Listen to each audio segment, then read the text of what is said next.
ایک رین سجا کے رکھی ہے is a complete novel by Asia Rais Khan. Almas Parveen نے کمرے میں سب کو بلایا تھا اور ان کے کمرے سے باہر نکلتے ہی گھر میں یوں ہلچل مچی مانو اندر سے سب عید کے چاند کا دیدار کر آئے ہوں۔ اگلا دن عید کا بھی ہو تو اپنی زندگی کے شب و روز ایک سے ہونے کا یقین اس قدر پختہ تھا کہ تجسس جیسا جذبہ اس کے لیے اجنبی تھا، لیکن ہر انسانی زندگی کی طرح چند ایک پہلی بار تو اس کی زندگی میں بھی تھے۔ کچھ سنا تم سب نے؟ نمو ہمیشہ کی طرح دوڑتی آئی تھی اور دروازے میں رک کے سب کو مخاطب کر کے ماحول کو سنسنی خیز بنانے کی کوشش کی۔ ویسے تو وہ اپنی اماں اور دو بہنوں کی طرح کام نہیں کرتی تھی، لیکن جس دن اسکول کی چھٹی ہوتی وہ لازمی ان کے ساتھ یہاں آ جاتی۔ کسی دن تو وہ بطور خاص یہاں آنے کے لیے اسکول کا ناغہ کرتی تھی۔ پہلے ہی میرا مارے تجسس کے دم نکلنے والا ہے، جلدی بکو۔ نمو کی ہمشیرہ مینو میں صبر کا فقدان تھا۔ مینو کے ساتھ اس سے بڑی بہن بالی بھی اس کی سمت پلٹی۔ اس کا چہرہ بھی وہی کہہ رہا تھا جو مینو کی زبان سے ادا ہو چکا تھا۔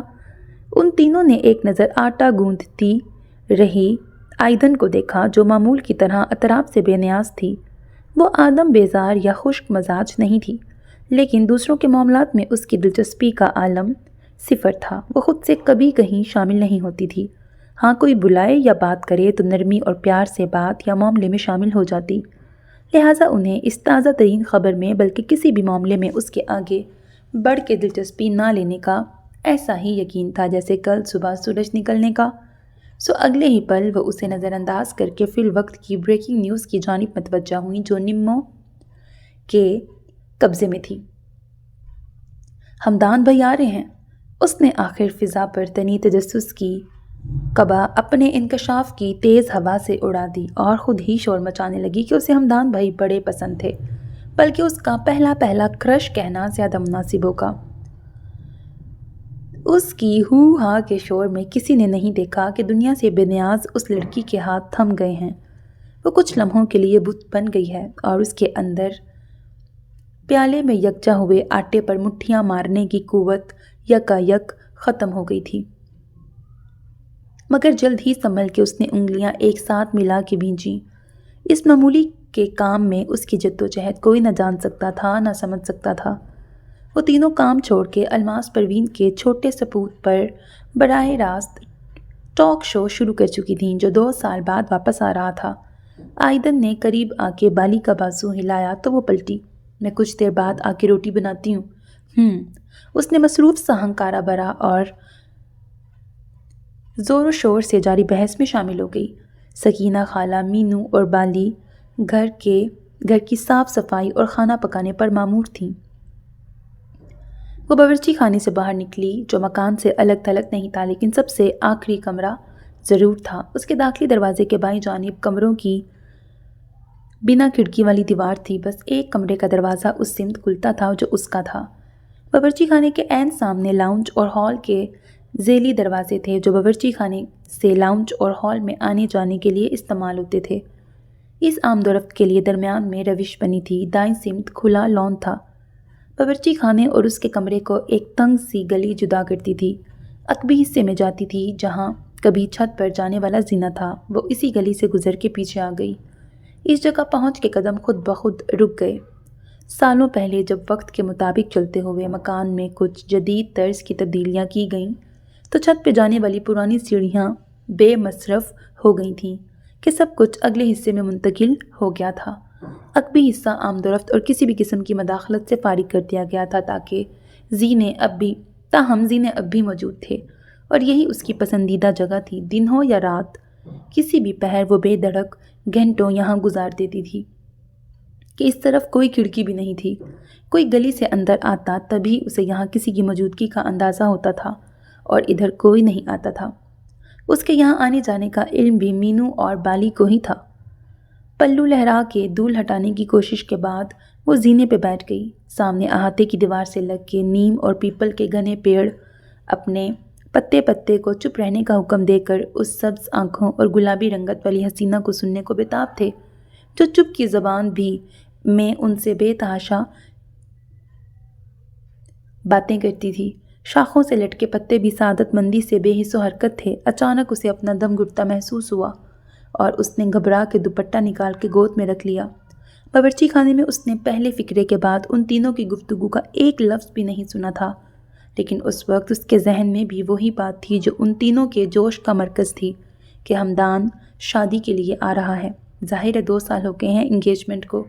اس نے دوپٹے کا مڑا کنارہ انگلیوں سے کھول کے کھینچا، اور شادی کے بعد وہ پھر واپس ہی جائیں گے۔ یہ خود کے لیے تسلی تھی یا آگاہی، اسے خود بھی یقین نہیں تھا۔ اسے وہ طرح دار اور پر اعتماد آئینہ یاد آئی جو پچھلے 2 سالوں سے اسی کے ساتھ تھی۔ اس نے مزید سوچنا چاہا مگر ذہن خالی تھا۔ اس موضوع پر آس پاس والوں کی بے شمار باتیں سن کر بھی اس کے اندر اس شادی سے منسلک کوئی خیال، کوئی تصور پیدا نہیں ہوتا تھا کہ یہ اس کے تخیل کا احتجاج تھا۔ وہ اس عالی شان بنگلے میں لائی گئی تو اس کی عمر شاید 11-12 سال تھی۔ اسے تو ٹھیک سے یاد بھی نہیں تھا۔ اس وقت اس کے پاس پچھلی زندگی کی خوبصورت یادیں تھیں۔ اسے امی ابو کی آنکھوں کا تارا اور نانا کی بے حد لاڈلی آئیدن بہت باتونی تھی۔ پھر یکے بعد دیگر والدین کی وفات کے بعد وہ پہلی بار مایوسی، شکستگی اور دکھ سے آشنا ہوئی تھی۔ اس کے بعد نانا اس کی کل کائنات تھے۔ انہوں نے اسے مایوسی اور دکھ سے نکال کر زندگی سے محبت سکھائی، تاریکیوں کے بیچ جگنو کی اہمیت اور اسے تلاشنے کے گر سکھائے، اور اس نے سارے سبق ایسے پکے سیکھے تھے کہ پھر وقت کے تپھیڑوں اور اپنوں کی ستم ظریفیوں کے باوجود زندگی سے اس کی محبت کم نہیں ہوئی۔ اس نے گلے شکووں کے بجائے جیسا اور جو ملا اس پہ تشکر کو اپنا شعار بنا لیا۔ نانا کی وفات کے بعد اس گھر میں اجنبی اور سپاٹ تاثر سے سجے چہروں کے بیچ وہ گھبرائی سی تھی، ٹکر ٹکر سب کو دیکھتی۔ اس کی نظر کو جس گرم جوشی اور اپنائیت کی تلاش تھی وہ کسی صورت میں نہ تھی۔ وہ سب افراد اچھے تھے مگر اپنے نہ تھے۔ اسے ایک کمرہ عنایت کیا گیا تھا، باقی سب تو ٹھیک تھے، لیکن اس گھر کی سربراہ الماس پروین کی نظروں نے پہلے دن ہی اسے سہما دیا تھا۔ اس کم عمری میں بھی ان کی آنکھوں کی تپش اور لہجے کی برف نے اس کی ریڑھ کی ہڈی میں سنسنی دوڑا دی تھی۔ ان کے وجود سے اٹھتی اپنے لیے وہ منفی شعائیں ہی تھیں کہ وہ اپنی عمر کی عام ہستی بولتی، کھلکھلاتی لڑکیوں کے مقابلے میں کم گو اور سنجیدہ ہو گئی۔ اس کے ناسمجھ اور معصوم ذہن نے اپنے طور پر ہی مصیبت سے بچنے کی خاطر انہیں کبھی خفا نہ کرنے کی ٹھان لی کہ اس میں زندگی کا سکون مخفی تھا۔ اول دن نئی جگہ، اجنبی لوگ اور آنے والے وقت کا خوف ہی اس قدر تھا کہ اس سے رات کھانا نہیں کھایا گیا تھا۔ جب کروٹیں بدل بدل کے وہ تھک گئی تو خالی پیٹ کی آوازوں کا پانی سے گلا گھونٹنے کے ارادے سے باورچی خانے میں آئی۔ پانی پی کے پلٹی تو آنتیں دہائیاں دینے لگیں کہ ہم سکڑی جا رہی ہیں، کچھ تو فکر کرو۔ جھجکتے ہوئے اس نے ڈھکے برتنوں کو دیکھا اور کاؤنٹر کے قریب آئی۔ ابھی ایک پتیلے کا ڈھکن اٹھایا ہی تھا کہ کسی نے بتی جلائی اور وہ مارے شرمندگی کے پسینے میں نہا گئی۔ ابھی چوری کی بھی نہیں تھی اور پکڑی گئی۔ اجالے کا جھماکہ ہوتے ہی ہاتھ ہٹانے کے ساتھ وہ بے اختیار ہی پلٹ گئی، گویا اس طرح خود کو ذرا دیر پہلے والے عمل سے دور کر لے گی۔ سامنے جو بھی تھا وہ اس کی شرمندگی پر حیران تھا، جو اس کے خاموش وجود سے بنا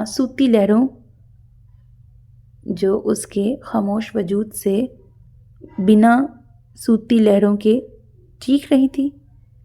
نانا کی وفات کے بعد جو کچھ دن اس نے اسی گھر میں ماموں ممانی کے مکمل مالک بن جانے کے بعد گزارے تھے، انہوں نے اسے لوگوں اور زندگی کے بالکل نئے روپ دکھائے تھے۔ اب بھی وہ ایک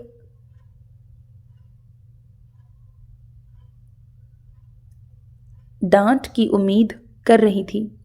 کھانا ہی تو لے رہی تھی، ہمدان نے سوچا، اور ادھر آئیدن ندامت کے مارے زمین میں گڑی جا رہی تھی۔ وہ آگے آیا اور رات کی خاموشی میں احتیاط کے باوجود دبا دبا سا دراز کا شور، پھر برتنوں کا شور ابھرا۔ پھر اس نے سلیپر میں قید پیروں کو کاؤنٹر سے دور جاتے دیکھا۔ اگلے پل وہ اس سے مخاطب تھا۔ کھا لو۔ آئیدن نے خجالت کے وزن سے ٹوٹی جا رہی گردن اونچی کی۔ وہ میز کے قریب کھڑا تھا اور میز پر چاولوں سے بھری رکابی دھری تھی۔ ٹی شرٹ اور پاجامے میں ملبوس وہ اجنبی لڑکا کیسے اس کی بھوک جان گیا تھا، اس نے سوچا اور وہیں کھڑی رہی۔ کچھ دیر اس کے آگے بڑھنے یا بولنے کے انتظار کے بعد ہمدان نے جگہ چھوڑی اور فریج کھول کے یخ بوتل نکال کے دروازے کی جانب چل پڑا۔ دروازہ عبور کرنے سے پہلے اس نے مڑ کے دیکھا، وہ اسے ہی دیکھ رہی تھی۔ ایٹ بریکٹ کھاؤ۔ اس نے بوتل والا ہاتھ اٹھا کے رکابی کی طرف اشارہ کیا، تاہم فوراً ہی غلطی کا احساس ہوا کہ جانے وہ سمجھ سکی یا نہیں۔ کھانا کھا لو، اس نے ایک بار پھر دہرایا اور چلا گیا۔ آئیدن کی نظر میز پہ ٹھہر گئی۔ ٹھنڈے پلاؤ کی صورت دیکھتے ہی آنتوں نے کروٹ بدلی۔ میں نے تو نہیں لیے، وہ خود دے کے گئے ہیں۔ اس نے شانوں سے ندامت اور احساس سے سہو کو جھٹکا اور کھڑے کھڑے ہی کھانا شروع کر دیا۔ رکابی خالی کر کے اس نے کوشش کی کہ دھوتے ہوئے آواز پیدا نہ ہو، لیکن سٹیل کے سنک میں سرد پانی گرنے کی آواز اسے کسی سیلابی ریلے کا شور محسوس ہو رہی تھی۔ کسی کے ادھر نہ آنے کی دعا کرتے اس نے وہ پلیٹ دھو کے رکھی اور کمرے میں آ گئی۔ پیٹ بھرتے ہی ٹھنڈ کا احساس بھی دوبالا ہو گیا اور نیند بھی کھل کے آئی تھی۔ وادی نوم میں قدم رکھنے سے پہلے اسے وہ مہربان چہرہ یاد آیا تھا۔ وہ پہلی شب تھی، اسے اتنا ہی یاد تھا کہ اس کے بعد ایسی ان گنت شبوں کا شمار ممکن نہیں تھا۔ وہ چند دن کے لیے گھر آتا تھا، اس میں بھی ان کا آمنا سامنا نہ ہونے کے برابر ہوتا کہ جب تک وہ الماس پروین کے معتمد خاص نہیں بنی تھی۔ یہ کام اس کے سپرد 10ویں کے بعد ہوا تھا۔ اس سے پہلے وہ اسکول جاتی اور واپس آ کر کمرے میں بند پڑتی رہتی۔ سکینہ خالہ کمرے میں ہی اسے کھانا دے جاتی تھیں۔ اس کبھی کبھار کے سامنے میں ہی دنیا اور اپنوں کی لا تعلقی جھیل رہی آئیدن کو اس کی مہربان احساس کرتی نظر اور دوستانہ مسکراہٹ اچھی لگتی تھی۔ اتنے لوگوں میں ایک اسی میں اسے اپنائیت نظر آتی تھی۔ آئیدن دیدی، مینو کی پکار پہ وہ چونکی۔ بڑی آنٹی نے کہلوایا ہے وہ آج جلدی کھانا کھائیں گی۔ وہ کچھ کہے بنا کھڑی ہوئی۔ مینو بھی غائب ہو گئی۔ وہ اس گھر کی ملازمہ نہیں تھی، بلکہ ملازموں کے لیے قابل رشک تھی کہ وہ بڑی مالکین یا بڑی آنٹی کی معتمد خاص تھی۔ ان کا کھانا ناشتہ بنانے سے لے کر لگانے تک سب اس کے ذمہ تھا۔ ان کے کمرے کی صفائی، ان کے کپڑے، جوتے اور دیگر لوازمات کی تیاری اور ذمہ داری بھی اس کی تھی۔ وہ ہر جگہ اسے ساتھ رکھتی تھیں، اس کے بنا کہیں نہیں جاتی تھیں۔ جو مقام اور حیثیت دور سے یا کبھی کبھار دیکھنے والوں کو اس کی خوش نصیبی کا یقین دلاتی تھی، اس کی حقیقت وہی جانتی تھی۔ لوگوں کو الماس پروین کے پیار اور مہربانی کا یہ انداز بڑا پیارا لگتا تھا، لیکن اس سارے عمل میں پیار کا کہیں گزرنا تھا۔ انہوں نے جو طریقہ اپنایا تھا، کبھی وہ سوچتی تو خود ہی ستائشی انداز میں تالیاں بجانے کا دل کرتا تھا۔ ان کی ہمدردی، بے غرضی اور انسان دوستی، خدا خوفی کی مثال لگنے والا عمل ان کا انتقام تھا، محبت اور نفرت کا اظہار تھا۔ اور یہ حقیقت جو جانتے سمجھتے تھے وہ اپنی زبانیں سی چکے تھے۔ وہ کبھی جان نہ پاتی اگر سکینہ خالہ کی بات نہ سنتی، جو وہ اپنی بیٹیوں کی الجھن دور کرنے کے لیے سنا رہی تھیں کہ ایک اجنبی کو وہ کیوں گھر لے آئی ہیں۔ آج ان کی توجہ 2 برس بعد واپس آ رہے بیٹے کے استقبال کی تیاریوں پر تھی، جو منگنی کے بعد بیرون ملک چلا گیا تھا۔ ہر کوئی اس کی آمد کو مستقبل قریب میں شادی سے جوڑ کر ہی بے پناہ پرجوش تھا۔ وہ الماس پروین کی 5 اولادوں میں سب سے چھوٹا اور لاڈلا بیٹا تھا۔ اس کی عمر اور ان کے بڑے پوتے کی عمر میں چند سال کا ہی فرق تھا۔ اس نے ہمیشہ اپنی مرضی ان سے منوائی تھی۔ ان کی اولاد میں وہی تھا جو اسکول کے بعد مزید تعلیم کے لیے ہاسٹل گیا تھا۔ وہ چیخ پکار، غصہ یا دھمکی دے کے اپنی بات منوانے والا ضدی نہیں تھا، بلکہ بڑے سلیقے اور طریقے سے وہی منوا لیتا تھا جو اس کی خواہش ہوتی۔ ان کی اور ہمدان کی غیر معمولی محبت کا اولین سبب تو یہ تھا کہ وہ سب سے چھوٹا تھا اور اس نے کم عمری میں ہی باپ کو کھو دیا تھا۔ سب نے باپ کا پیار دیکھا اور محسوس کیا تھا، لیکن اس کے شعور سنبھالنے سے پہلے ہی ان کے شوہر کی وفات ہو گئی تھی۔ اس لیے وہ اپنی جانب سے اس چھن چکی محبت کی تلافی بھی کرتی تھی۔ ہمدان کا کمرہ دیکھ لو، اچانک انہوں نے اس کی سمت دیکھ کر کہا۔ بالی نے ٹھیک سے صفائی کی ہے یا نہیں؟ اس کی ضرورت کی تمام چیزیں وہاں ہونی چاہیے۔ جی، اس نے دھیرے سے کہا۔ انہوں نے سامنے رکھی رکابی 2 انگلیوں سے دور کی۔ یہ اشارہ تھا کہ اب وہ برتن اٹھا سکتی ہے۔ آئیدن نے ہاتھ میں تھامی ٹرے میں ان کی پلیٹیں، گلاس اور چمچ اٹھا کے رکھے اور چلی گئی۔ پلیٹ کھسکانے جیسا معمولی عمل کرتے ہوئے بھی وہ حقارت اور ان کے نزدیک اس کے مقام کا تعین اس تک پہنچا دیتی تھی۔ ٹرے باورچی خانے میں رکھ کر وہ ان کے حکم کی تعمیل کے لیے اس بند کمرے کی جانب چل پڑی، جو روز صفائی کے لیے کھلتا تھا لیکن آج اپنے مکین کی متوقع آمد کے لیے کھلا تھا۔ اندر اب بھی نیمو اور مینو پردے تبدیل کر رہی تھیں۔ اسے دیکھ کر وہ دونوں مسکرائیں۔ دیدی دیکھیں بھلا، انہیں بدلنے کی ضرورت تھی کیا؟ نمو نے پرانا اتارا گیا پردہ بمشکل ہاتھوں سے سنبھالتے ہوئے پوچھا۔ اس کے نام کے ساتھ دیدی زیادہ سوٹ کرتا ہے۔ یہ یقین نمو کا ہی تھا جس نے اس کے لیے دیدی کی شروعات کی تھی۔ اس کے نام کی وجہ تسمیہ اور تاریخ جان لینے کے بعد کہ اس کے نانا نے اپنی بیٹی کا فارسی نام آیتن رکھا تھا اور پھر نواسی کا اس سے ملتا جلتا ہم قافیہ آئیدن۔ یہ نئے پردے وغیرہ بلکہ ساری تیاری خوشی کا اظہار ہے۔ اس نے مسکرا کے نمو کا حوصلہ بڑھایا جو بہنوں کے مقابلے میں کامزور تھی۔ میں کچھ مدد کروں؟ اس کا مدد کا ارادہ قطعی نہ تھا، یہ بس رسمی جملہ تھا۔ ارے نہیں، بس ہو گیا، پکڑو۔ مینو نے چادر کھول کے پلنگ پہ پھیلائی اور دوسرا سرا نمو کو پکڑنے کو کہا۔ اس نے پرانے پردے ہاتھ سے فرش پہ گرا کے چادر تھامی۔ وہ ان سے کچھ فاصلے پہ کھڑی انہیں چادر بچھانے کے بعد تکیے کے غلاف بدلتے دیکھتی رہی۔ اس سے قبل بھی وہ اس کمرے میں کئی بار آئی تھی اور اپنے جذبوں سے باخبر ہوتے ہی وہ یہاں سے ایسے گزرتی اور چلتی تھی کہ کسی شے سے اس کے ہاتھ تو دور دوپٹہ اور دامن بھی نہ مس ہو۔ جانے دیوار، میز، پردے، چادر، ان پر رہ جانے والا اس کا کون سا لمس چگلی کر بیٹھے، جانے اس کا دوپٹہ کون سی گرہ کھول کے سرگوشی وہاں بکھیر دے۔ اس کے پاس بڑے خوف تھے جو اسے اس احتیاط پہ مجبور کرتے تھے۔ اتنی احتیاط کے باوجود جس لمحے میں سارے اندیشے ایک ساتھ سچ ہوئے اور سارے خوف دم توڑ گئے وہ اس کی بڑی معمولی غلطی کے کارن ہوا تھا۔ کاش میں اس رات کمرے میں ہی رہتی، اس نے اب بھی سوچا، لیکن کہیں دل اس کاش پہ خفا بھی ہوتا تھا کہ وہ غلطی ہی تو اب حاصل زیست تھی۔ لیکن اب جب ہمدان بھائی گھر آ جائیں تب ان کے ادھر آنے سے پہلے وہ جلانا ہوگا۔ نمو نے کمر پہ ہاتھ رکھ کے خود کو ذرا آگے پیچھے جھکا کے کمر کی ورزش سی کرتے ہوئے دیوار سے لگی کینسول میں اس پہ سنہری ٹرے میں رکھے رنگین منقش مرتبان کی طرف اشارہ کیا جو خوشبودار موم سے بھرا تھا۔ انہیں الماس پروین کی طرف سے بڑی مخصوص ہدایات تھیں جن میں یہ خوشبودار موم بتیاں جلانا بھی شامل تھا کہ ہمدان کو کمرے میں مخصوص ہلکی خوشبو پسند تھی اور ہمدان بھائی کی الماس پروین جتنی پرواہ اور فکر ننھی نمو کو بھی تھی۔ گھر کے چھوٹے مالک پر اس کا کرش آئیدن اور وہ بہنیں جانتی تھیں۔ ویسے انہیں ہفتہ بھر پہلے تو بتانا چاہیے تھا نا۔ مینو کمرے سے باہر لے جانے والا سامان باسکٹ میں رکھتے ہوئے گویا ہوئی۔ ایک دن میں اتنا تھکا دیا، اب ساری رات جاگتے رہو، وہ الگ۔ مینو کی ابتدائی خوشی اور جوش کام کی زیادتی نے چھین لیا تھا۔ ہمدان کی گھر آمد کا متوقع وقت آدھی رات کے بعد تھا۔ میں تو مغرب کے بعد ہی گھر جا کے سو جاؤں گی تاکہ پھر رات میں اٹھ کے ادھر آ جاؤں۔ نمو کے الگ منصوبے تھے۔ ہک ہا، مغرب کے بعد سو جاؤں گی۔ مینو نے اس کی نقل اتاری۔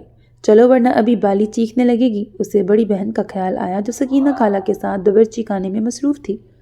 ان کے ساتھ باہر نکل کے اسے دروازہ بند کرنا پڑا کہ دونوں کے ہاتھ خالی نہیں تھے۔ اس نے الماس پروین کو اطلاع دی کہ کمرہ ان کی ہدایات کے مطابق تیار کر دیا گیا ہے۔ ان کی طرف سے جواب میں ایک ہنکار ملی جس میں چھپا تنفر بھرا تیر جانے اور کسی کو محسوس ہوتا بھی تھا یا وہ سب جان بوجھ کے نظر انداز کر دیتے تھے۔ الماس فاطمہ کی بڑی بیٹی سمیہ جو قریب کے شہر میں تھیں وہ ہمنا کے ساتھ پہنچ گئی تھیں۔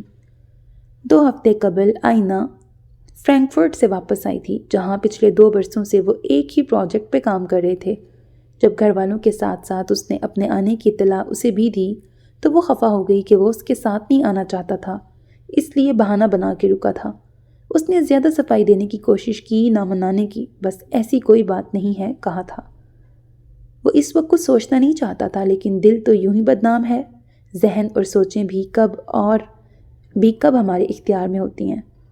لینڈنگ میں ابھی آدھا گھنٹہ مزید تھا۔ اس نے ہاتھ باندھ کر سر پیچھے ٹکایا۔ اس پر وہ دونوں ادوار گزرے تھے جو کسی بھی دل ہارنے والے کا مقدر ہو سکتے ہیں۔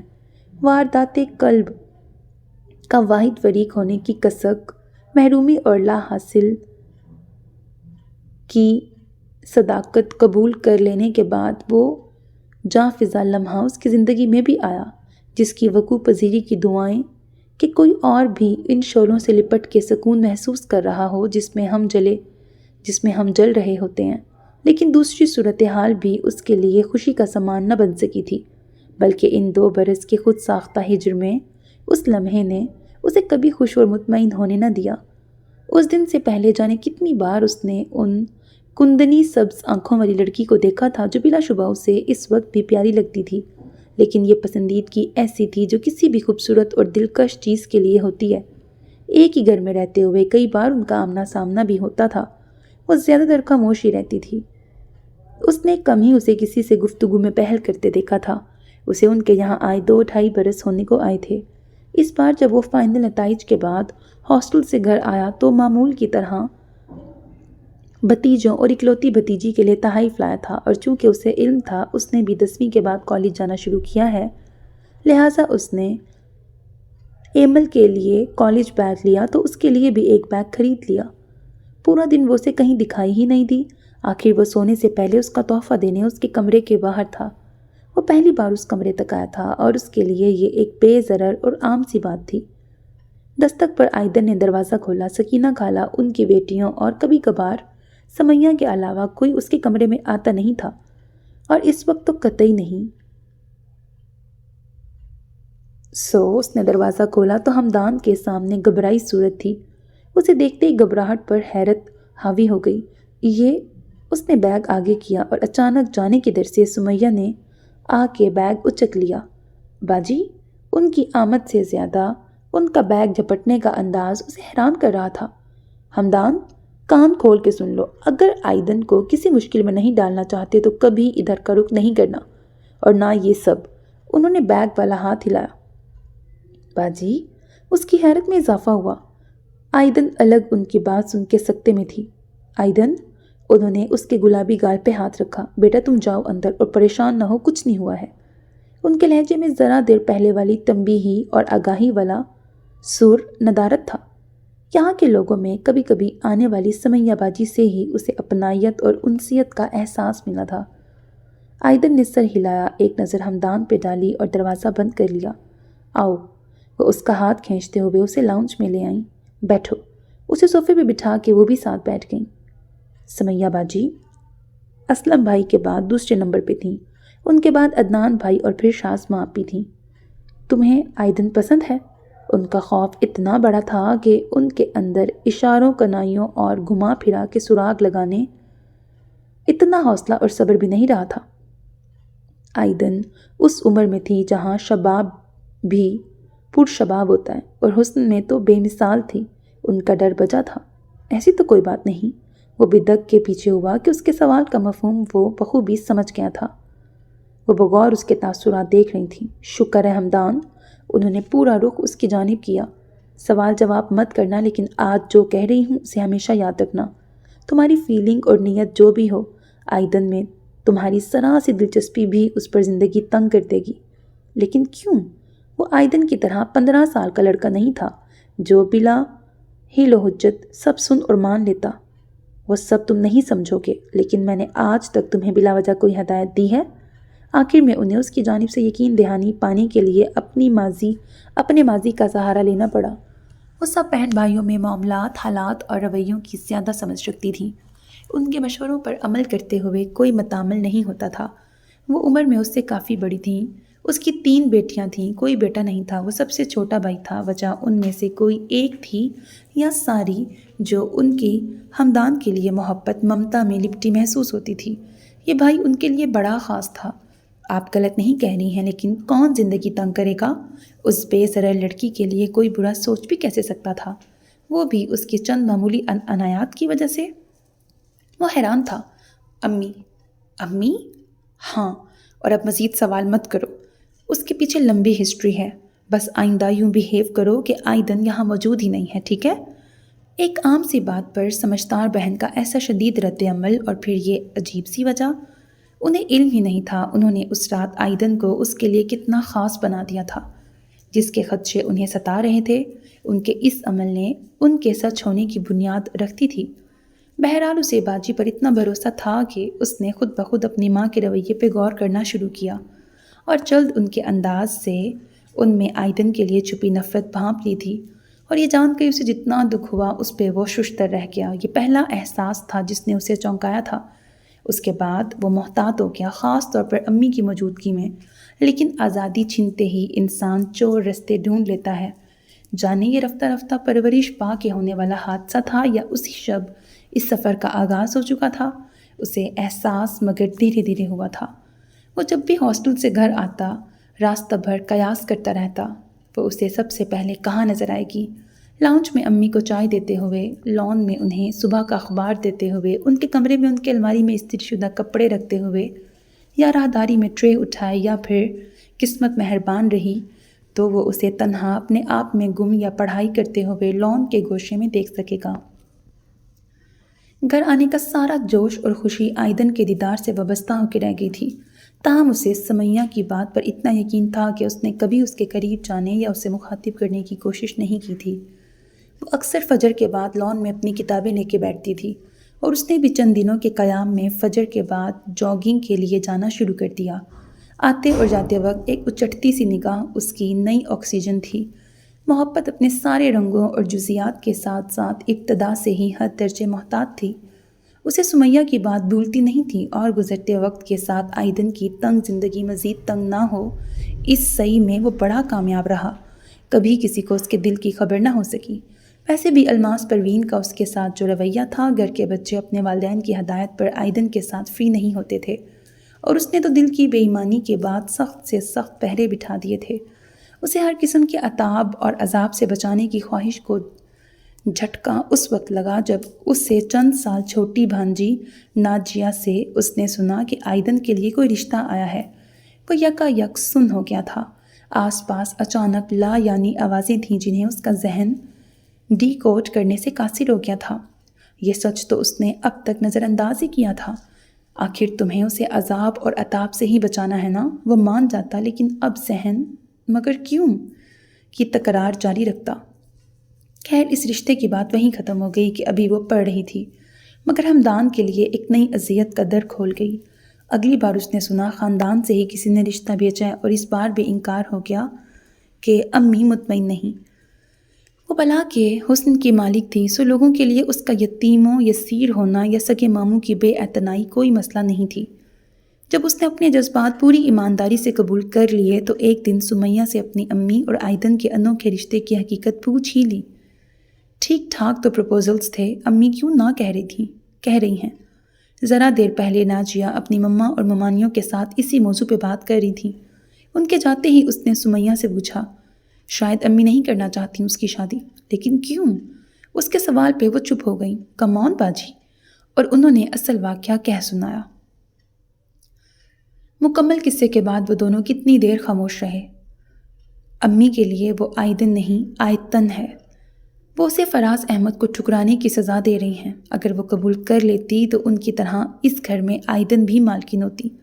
وہ اسی خیال کو جانے کسے باور کروا رہی ہیں، خود کو، آئیدن کو، یا آیتن کی روح کو؟ امی کی سائیکی یہی بن گئی ہے۔ تم فراز ماموں سے ان کی محبت جانتے ہو نا، تو اسے نہ چھیڑو، لیکن اس طرح کسی کی زندگی سے؟ اس کی بات انہوں نے درمیان میں کاٹ دی۔ میں مناسب وقت اور مناسب رشتہ آنے پر مداخلت کروں گی، ابھی بے وقت چھیڑ کر خواہ ایشو بنانا ٹھیک نہیں، اور تم ان سب سے دور رہو۔ امی کا دماغ اس معاملے میں سینسیٹیو ہے۔ ماموں کا دکھ دیکھ رہے ہو نا، کیا کروا رہا ہے ان سے؟ تمہارے متعلق انہیں شک یا غلط فہمی بھی ہوئی تو سوچ لو، اس بیچاری کا کیا کریں گی؟ میرے بارے میں کیوں غلط فہمی ہوگی؟ اس کے دل کا چور تھا کہ اس نے صفائی دی۔ جب آئیدن کو گھر لانے کی بات چل رہی تھی تو کسی نے امی سے کہا تھا وہ ماں کی طرح حسین ہے، اگر تمہارے یہاں پھر وہی کہانی دہرائی گئی تو؟ اس پر امی نے بڑے فخر اور یقین سے کہا تھا ایسا کبھی نہیں ہوگا۔ ان کی اولاد ماں کے اشاروں سے اس کے دل کا حال سمجھنے والی ہے اور ماموں سے پیار کرنے والی ہے، وہ کبھی ایسی غلطی نہیں کرے گی۔ اور ہمدان کو اپنا سانس رکتا محسوس ہوا تھا۔ آئیدن کا BA ہوتے ہی مزید اس قسم کی باتیں اس کے کانوں میں پڑیں، لیکن کہیں بات نہیں بنی، مگر اس نے یہ خسارہ قبول کر لیا کہ وہ ہمیشہ اس کی دسترس سے دور ہی رہے گی، تب ہی خوش اور مطمئن رہ سکے گی۔ جتنا وہ اپنی امی اور ان کے آئیدن کے ساتھ رویے پہ غور کرتا، اسے سمیہ کا تجزیہ 100% درست محسوس ہوتا۔ ملازمت کے بعد اس کا آنا جانا کم ہو گیا تھا۔ وہ جب گھر جاتا خود کو ذہنی طور پر آمادہ رکھتا کہ گھر میں آئیدن کی شادی کی خبر سننے کو ملے گی، مگر ایسا کچھ نہ ہوا، حتیٰ کہ گھر میں اس کی شادی کی باتیں ہونے لگیں۔ ایک سمیہ باجی تھیں جن سے وہ آئندن کا ذکر کر سکتا تھا، لیکن اس پیش روی میں اس کا اپنا راز افشا ہونے کا خطرہ تھا کہ ان کی زرق نگاہی کا وہ قائل تھا، اور سب سے زیادہ مشقت اب تک ان سے چھپنے میں ہی کرنی پڑی تھی۔ ایک دو دفعہ جب وہ اس کے پاس آئیں تو اس کے دفتر کی ساتھی آئینہ سے ملنے کے بعد الماس پروین نے اسے گھر پہ مدعو کیا۔ وہ اس کے ساتھ 2 بار گھر آئی۔ جلد ہی وہ گھر میں سب سے گل مل گئی تھی۔ اب اسے گھر آنے کے لیے اس کی ضرورت نہیں رہی تھی، وہ خود بھی سب سے ملنے آ جاتی تھی۔ سب کو ان دونوں کے ایک دوسرے کے ساتھ ملوث ہونے کا اس قدر یقین تھا کہ اس کی مرضی پوچھے بنا ہی الماس پروین اس کا رشتہ لے کر آئینہ کے گھر پہنچ گئیں۔ وہ سب اسے یہ سرپرائز دے کے اس سے جو توقع کر رہے تھے اس نے وہی رد عمل دیا۔ دنیا داری بہرحال دل کی دنیا سے الگ شے تھی، کم از کم اس کے لیے تھی۔ کچھ فیصلے بس خانہ بوری کے لیے کرنے پڑتے ہیں، اس نے بھی کر لیا، لیکن اپنی منگنی والے دن ایک بار پھر اس کی دنیا بدل گئی تھی۔ ایئر ہوسٹس کی آواز پر وہ چونک کے سیدھا ہوا۔ ارے بیٹا، فون بھی نہیں کیا؟ آئینہ کو دیکھ کر وہ سب خوشگوار حیرت میں گر گئے تھے۔ جواب میں وہ بحث مسکرا کے رہ گئی۔ ایک ساتھ ہی آتے نا، ہفتہ یا کچھ دن ہی تو تھے درمیان میں۔ بڑی بھابھی نے سب کے ذہن میں مچل رہی بات کو آواز اور الفاظ دیے۔ اس ٹائم ہمدان کو چھٹی نہیں مل رہی تھی، یہ تو ابھی اچانک اپروو ہو گئی ہے۔ اس نے جھوٹ کا سہارا لیا۔ سارا گھر اپنی طرف سے چند دنوں بعد ان دونوں کی شادی کی امید اور انتظار میں تھا۔ وہ سب آئینہ کے والدین کے آنے کی توقع کر رہے تھے۔ کچھ دیر بعد آئینہ نے باجی کے کان میں جانے کیا کہا کہ وہ بہانے سے اسے اور الماس پروین کو لے کے ان کے کمرے میں آ گئیں۔ سب ٹھیک تو ہے بیٹا؟ وہ جہاں دیدہ خاتون تھیں، آئینہ نے کچھ کہنے کے بجائے سمیہ کو دیکھا۔ امی، آئینہ کے کچھ تحفظات ہیں ہمدان کو لے کے، انہوں نے احتیاط سے الفاظ سنے تھے۔ الماس پروین جو بڑے آرام و سکون میں تھیں یکا یک چوکنی ہو گئیں۔ کمرے کے دوسرے گوشے میں سٹینڈ لگائے کپڑے استری کرتی آئندن نے بھی سر اٹھا کے دنیا کی خوش نصیب ترین لڑکی کو دیکھا۔ آئینہ کی آمد کے بعد انہوں نے ہی اسے اس کام کے لیے کمرے میں بھیجا تھا۔ انہیں کیا تحفظات ہو سکتے ہیں بھلا؟ اس نے واپس سامنے پھیلے دوپٹے پہ بھاپ اڑاتی استری چلاتے ہوئے سوچا، میں سن رہی ہوں۔ جب وہ دونوں چپ رہیں تو انہوں نے باری باری انہیں دیکھا۔ آنٹی، کیا ہمدان کو کوئی اور پسند تھا؟ آپ نے یہ انگیجمنٹ زبردستی کی تھی؟ چند پل واضح تعجب سے اسے دیکھنے کے بعد وہ ہنس دیں۔ بیٹا، یہ انگیجمنٹ اس لیے کی تھی کہ ہم سب کو لگا تھا آپ دونوں ایک دوسرے کو پسند کرتے ہیں، اور اگر اسے کوئی اور پسند ہوتا تو وہ ہمیں ضرور خبر کرتا اور ہم سب خوشی خوشی اسے قبول کر لیتے، لیکن ایسا کچھ نہیں ہے۔ انہوں نے شفقت سے سمجھایا، اتنا لمبا عرصہ منگنی رکھنے کے لیے اسی لیے منع کرتے ہیں کہ وسوسے اور وہم ستاتے ہیں، ان پر توجہ نہ دو۔ آنٹی، یہ بھی تو ہو سکتا ہے وہ کسی کو پسند کرتا ہو لیکن وہ نہیں، یا کوئی دوسرا مسئلہ ہو جو آپ سے کہہ نہیں سکا، یا کیا پتہ کوئی اور بات ہوئی ہو۔ آئینہ کے لہجے میں سچ جاننے کی تڑپ تھی۔ بیٹا، آپ اوور تھنکنگ کا شکار ہو رہی ہیں۔ انہوں نے دل میں ایک لمبی آہ کے ساتھ یہ آج کل کی نئی نسل کہنے کے بعد آئینہ کو مخاطب کیا تھا۔ ہمدان نے مجھ سے کبھی کوئی ایسی بات نہیں کی، کیا کبھی تم سے کچھ کہا ہے؟ انہوں نے بیٹی کو دیکھا۔ نہیں، سمیہ نے نفی میں سر ہلایا۔ مجھ سے نہ سہی، لیکن اگر کوئی ایسی ویسی بات ہوتی تو وہ سمیہ سے ضرور کہتا۔ اس لیے آگے کی تیاری پکڑو، مستقبل کا سوچو۔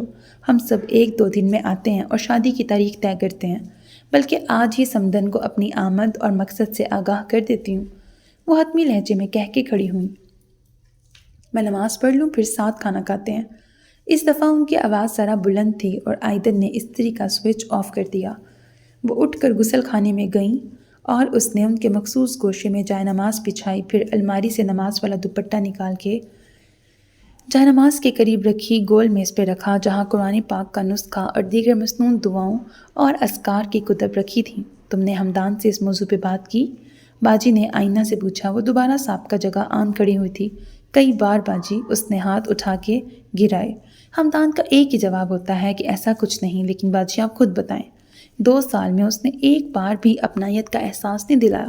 وہ مجھے ویسے ہی ٹریٹ کرتا ہے جیسے باقی سب کولیگز کو، اور کولیگز کو یقین نہیں آتا کہ ہم انگیجڈ ہیں۔ یہ تو ان کے کلچر اور ہماری روایات اور لمٹس کا فرق ہے نا آئینہ۔ اس دور میں ہمارے ملک میں کوئی یہ پرانی روایتیں یاد نہیں رکھتا، تو گوروں کے درمیان یہ لمٹس کسے یاد رہتی ہیں باجی؟ بات تلخ مگر جھوٹ بھی نہیں تھی۔ میں لمٹس کراس کرنے کی بات نہیں کر رہی۔ اسے بھی اپنے بیان کے حد سے گزرنے کا احساس ہوا، لیکن اپنائیت، انسیت، اٹیچمنٹ کا اظہار تو ہونا چاہیے نا، چلے مانا پہلے کوئی فیلنگز نہیں ہوں گی، لیکن جب یہ علم ہے کہ ہمیں ساری عمر ساتھ رہنا ہے تو 2 سال میں کچھ تو بدلتا۔ اس کے اندر کوئی ایکسائٹمنٹ ہے نہ گرم جوشی، اور میں اس سے یہ سب ایکسپیکٹ کرتی ہوں، اس لیے میرے ساتھ اس کا روٹین اور عام رویہ جیسا وہ سب کے ساتھ روا رکھتا ہے زیادہ محسوس ہوتا ہے۔ دیکھو اب تم خود کہہ رہی ہو کہ یہ اس لیے محسوس ہو رہا ہے کیونکہ تم ایکسپیکٹ کرتی ہو۔ کچھ افراد مختلف ہوتے ہیں، دیکھنا وہ تمہیں شادی کے بعد حیران کر دے گا۔ انہوں نے اس کا ہاتھ تھپ تھپایا۔ آئینہ نے ایک گہرا سانس لیا۔ پاس بیٹھا انسان جب بہت دور محسوس ہو تو اتنا بڑا فیصلہ کرتے ڈر لگتا ہے۔ ہمدان یا تو بہت گہرا ہے کہ کوئی اس تک پہنچ نہیں سکا، یا پھر وہ ان لطیف احساسات سے عاری ہے۔ آخری دوپٹہ طے لگا کے رکھتے ہوئے اس کا ہاتھ تھم گیا۔ وہ بھی تو اس گہرائی تک دیر سے پہنچی تھی۔ کبھی کبھی لگتا ہے جیسے اس نے خود کو کہیں کمٹ کر رکھا ہے، اور بڑی سختی اور ایمانداری سے وہ کمٹمنٹ نبھا رہا ہے۔ سمیہ پھر آئینہ کے قیاس رد کرتے ہوئے کچھ کہہ رہی تھی، مگر اس کے کانوں میں ان کی نہیں کسی اور کی آواز گونجی تھی۔ اوہ آئیدن، کوئی ہمدان کے لطیف احساسات سمجھتا بھی کیسے کہ یہ 2 لفظ کتنے جذبوں سے بھرے، تو اس کی تنہا شاید وہ تھی، لیکن کیا وہ شب کسی خاموش وعدے کی گواہ بھی تھی؟ سمیہ اب بھی اسے قائل کرنے میں توانائی خرچ کر رہی تھی کہ وہ زود حس ہو رہی ہے، اور ہمدان کے آنے کے بعد وہ خود اس سے بات کریں گی۔ آئیدن نے سوئچ بند کیا اور پلگ نکال کے استری اس کی جگہ پہ رکھی، پھر سٹینڈ بند کر کے الماری اور دیوار کے درمیان والی دراز میں گھسا دی۔ الماس پروین غسل خانے سے باہر آ کر دوپٹہ باندھ رہی تھیں۔ کھانے کی تیاری کرو، اس کی سمت دیکھے بنا کہے اس 4 لفظی فکرے کی ٹھنڈک اگر آئینہ محسوس کر سکتی تو اسی وقت سر جھٹک کے ہمدان سے اپنی شکایات کو جینیٹکس کے سر ڈالتی اور ہنستی مسکراتی شادی کی تیاریاں کرنے دوڑ پڑتی۔ وہ سمیہ اور آئینہ کے پاس سے گزر کر کمرے سے نکل گئی۔ اس گھر کے مکین اور ملنے جلنے والوں کے لیے اس کا وجود ایسا ہی غیر اہم اور ناقابل دید تھا۔ سب کے اصرار کے باوجود بھی آئینہ رکی نہیں۔ اسلم بھائی کے بیٹے ارحم، اویس، عدنان بھائی اور ان کا بیٹا اشفاق اسے لینے ایئرپورٹ گئے تھے۔ باقی سب گھر میں منتظر تھے۔ چونکہ ایئرپورٹ سے واپسی 1:30-2 بجے متوقع تھی، لہٰذا سکینہ خالہ اپنی بیٹیوں کے ساتھ گھر چلی گئی تھیں۔ ان کی ضرورت کی صورت میں انہیں فون کر کے بلایا جاتا کہ ان کا گھر پاس ہی تھا۔ وہ کوئی جدی پشتی امیر نہیں تھے، بلکہ اکرام اللہ نے اپنی محنت اور لگن سے یہ مقام حاصل کیا تھا، جس کے بعد ان کے بچے پڑھ لکھ کے معاشرے کے قابل اور عزت دار افراد میں شمار ہوتے تھے۔ چند سال قبل دونوں بڑے بیٹوں نے ملازمت ترک کر کے اپنا کام شروع کر دیا تھا۔ ارادہ ہمدان کا بھی یہی تھا، لیکن پھر اس نے بھائیوں سے گزارش کی کہ چند سال اسے اپنی تعلیم اور قابلیت کے مطابق ملازمت کرنے دیں، پھر وہ ان کے ساتھ شامل ہوگا۔ اس کی مہارت IT کے میدان میں تھی۔ کچھ وقت ملازمت کے بعد اسے بیرون ملک جانے کا موقع ملا، جو اس نے گنوایا نہیں۔ وہ اپنے بستر پہ لیٹی چھت کو تک رہی تھی اور ساری حسیات تکیے کے پاس رکھے فون کی جانب تھیں، جس میں ایک ہی نمبر سے کال آتی تھی اور وہ الماس پروین کا تھا۔ وہ کال کرتی اور فون اٹھائے بنا رنگ ختم ہونے تک وہ ان کے سامنے کھڑی ہوتی۔ پہلے کالج آتی تھی تو سہیلیوں سے بات چیت تھی، لیکن کالج چھوڑنے کے چند دنوں بعد جیسے سب سے روابط ختم ہو گئے تھے۔ آج سے پہلے کبھی اس نے فون بجنے کا انتظار نہیں کیا تھا۔ باہر کا شور اور ہنگامہ اسے قافلے کی آمد سے باخبر کر چکا تھا۔ فون کی بیل تو نہیں بجی، لیکن دروازے پہ دستک ہوئی۔ دروازہ کھولا تو سامنے سمیہ کی چھوٹی بیٹی ہمنا تھی۔ مما نے کہا ہے آپ کے ساتھ مل کے سب کے لیے چائے بنا لوں۔ وہ دروازہ بند کر کے اس کے ساتھ ہو لی۔ لاؤنج سے آوازیں آ رہی تھیں، خوشی سے معمور، چہکتی اور مطمئن آوازیں۔ اس نے چائے چڑھائی اور بسکٹ، مفنز اور نمکین پلیٹوں میں نکالنے لگی۔ ذرا دیر بعد ہی ایمل دوڑتی ہوئی آئی۔ وہ گھر میں سب سے چھوٹی تھی، عدنان کی اکلوتی بیٹی اور الماس پروین کی واحد پوتی۔ آپ یہاں کیوں آ گئیں؟ کتنا مزہ آ رہا ہے ادھر۔ اس نے چپس اٹھا کے منہ میں رکھا۔ چاچو سب کے گفٹ دے رہے ہیں۔ شروع بھی کر دیا؟ ہمنا نے منہ پھلایا۔ میں نے کہا بھی تھا ماموں سے میرے آنے تک وہ بیگ نہیں کھولنا۔ وہ آپ کا ویٹ کر رہے تھے، لیکن کسی سے صبر نہیں ہو رہا تھا۔ آپ چلیں نا، آئیدن دیدی لے آئیں گی۔ تم یہ لے جاؤ، میں آ رہی ہوں۔ اس نے اسے بڑی ٹرے تھماتے ہوئے کہا۔ آئدن اس وقت ادھر جانا نہیں چاہتی تھی، لیکن اگر ابھی ہم نہ چلی جاتی تو چائے اسے ہی لے کے جانا پڑتی۔ چائے بھی ہو ہی گئی ہے، خلاف عادت اس نے پہل کی۔ آپ یہ دے آئیں، تب تک میں نکال لیتی ہوں، اس نے کپ ٹرے میں کتار سے رکھتے ہوئے کہا۔ اوکے۔ ہم نہ دوسری ٹرے لیے چلی گئی اور اس نے اس کی واپسی تک حاضرین کی تعداد کے حساب سے گن کے کپ چائے سے بھر دیے۔ آپ بھی آ جائیں، سمیہ نے ٹرے اٹھاتے ہوئے اسے دعوت دی۔ تینوں بہنوں میں سب سے چھوٹی سمیہ کا مزاج ماں کے مزاج کے قریب تر تھا۔ وہ بس سر ہلا کے مسکرا دی۔ اس کے جانے کے بعد وہ اپنا کپ لیے وہیں اسٹول پہ بیٹھ گئی۔ فون کاؤنٹر پہ رکھا تھا۔ الماس پروین کو جانے کب اس کی ضرورت پڑ جائے کہہ نہیں سکتے تھے، سو اس نے سب کے کمروں میں چلے جانے اور لاؤنج میں خاموشی ہونے کے بعد ہی اپنے کمرے میں جانے کا سوچا۔ ایک گھونٹ لینے کے بعد وہ کپ کے کنارے پہ انگلی پھیرتی بیٹھی رہی اور چائے یوں ہی ٹھنڈی ہو گئی۔ کچھ کہانیاں مسلسل بیان ہوتی ہیں، ان کا نہ نقطہ آغاز ہوتا ہے نہ انجام۔ یہ بھی ایسے ہی رواں داستان تھی جس میں انگلیوں پہ گنے جا سکے اتنے لفظوں کی گفتگو اور چند روبرو ملاقاتیں ہی تھیں، لیکن ایک لامتناہ ہی سلسلہ تھا، خاموش احساسات اور جذبات کا۔ لہجہ بھر پڑنے والی نظر میں چھپی بے شمار خواہشوں اور نہ ختم ہونے والے خیال و تصور کا۔ اسے یاد نہیں تھا کب وہ اتنا اہم، سب سے اہم ہوا تھا، شاید اس ٹھنڈے چاولوں کی پلیٹ کے ساتھ ہی۔ تاہم اسے دیر سے سمجھ میں آئی اور اس سے بھی تابیک سے اس نے یہ قبول کیا۔ لگتا ہے بیٹے کی آمد کی خوشی میں آج وہ مجھے بھول گئی ہیں۔ جانے کتنی دیر بعد اس نے چائے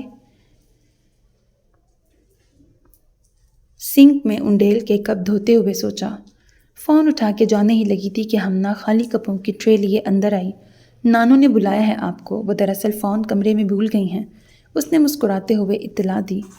آئدن سر ہلاتی لاؤنج کی سمت چل پڑی، جہاں الماس پروین، ان کے دونوں بیٹے بہویں، ان کے 3 بیٹے، ایک بیٹی، بڑی بیٹی اور نواسی کے ہمراہ سب سے چھوٹے اور چہیتے بیٹے کے ساتھ موجود تھیں۔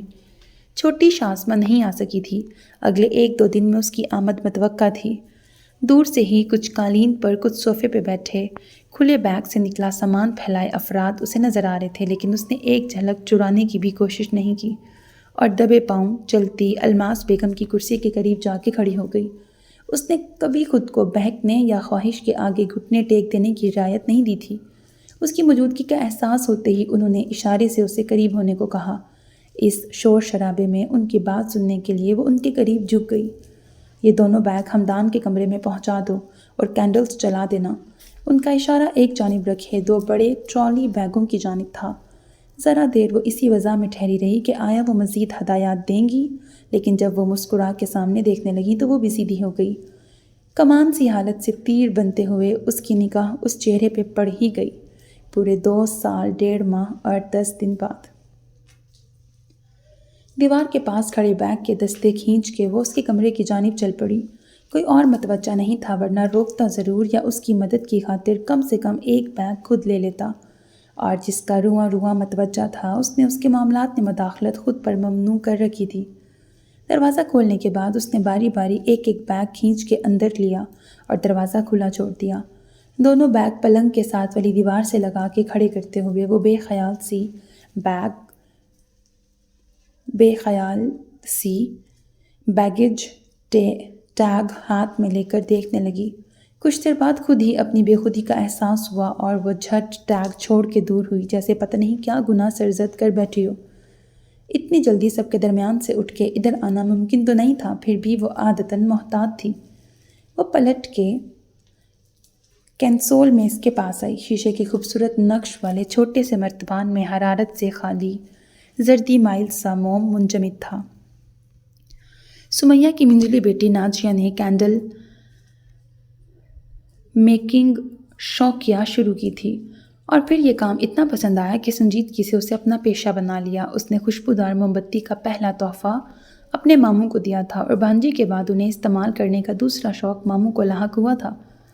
دراز سے لائٹر نکال کے اس نے موم کی سطح کے اوپر گردن نکالے جلنے کے لیے اپنا آپ پیش کر رہی ڈور میں شعلہ بھڑکا دیا۔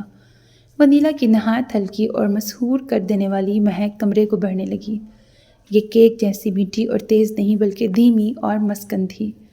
گھر میں رہتے ہوئے سبھی باتیں اس کے کانوں میں پڑتی تھیں۔ ہمدان نے اس مخصوص مہک کے لیے نازیہ کی کتنی کوششیں رد کی تھیں، پھر کئی ٹرائل کے بعد اس خوشبو کو پاس کیا تھا۔ آج سے پہلے اسے کبھی خیال نہیں آیا تھا، لیکن اس وقت خوشبو نے جیسے دل اور ذہن میں دھماکہ کیا۔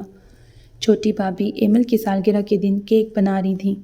باورچی خانے میں الماس بیگم کا کھانا بنانے کے علاوہ وہ اکثر کام کی زیادتی یا وقت کی کمی کی صورت میں سکینہ خالہ اور ان کی بیٹیوں کا ہاتھ بٹا دیتی تھی۔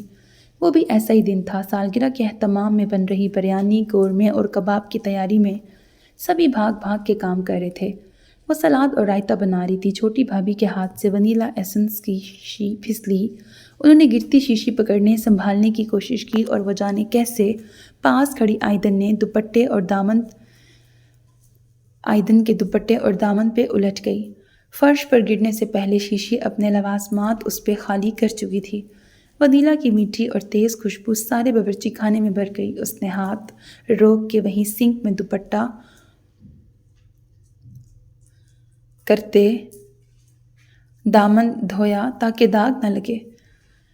انہیں فوراً اتار کے ڈٹرجنٹ میں ڈال دو، بھابھی نے مشورہ دیا۔ جی، اسے بھی یہی مناسب لگا۔ وہ باورچی خانے سے باہر نکلی ہی تھی کہ فون بجنے لگا۔ اس نے دوپٹہ اور دامن مزید قوت لگا کے نچوڑا، 3-4 بار ہوا میں جھٹکا، اور جب یقین ہو گیا کہ ان سے پانی کی بوندیں نہیں ٹپکیں گی تو الماس پروین کے پاس پہنچی۔ اس کے وجود سے ونیلا کی ہلکی مہک اب بھی آ رہی تھی۔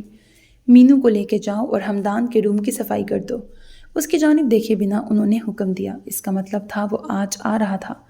اسے گیلے کپڑے بھول کر مینو کے ساتھ جانا پڑا۔ مینو تیزی سے ہاتھ چلا رہی تھی۔ اسے بھی احساس تھا باورچی خانے میں کافی کام ادھورا ہے۔ آپ چادر اور غلاف بدل دیں گی پلیز؟ جب اس نے التجا کی۔ میں کر لیتی ہوں، تم جاؤ، وہ مسکرا کے مان گئی۔ یہ پہلا اور آخری کام تھا جو اس نے اس کمرے میں کیا تھا۔ چونکہ ہمدان فی الوقت گھر میں موجود نہیں تھا، اس لیے وہ اپنی رفتار سے کام کر رہی تھی۔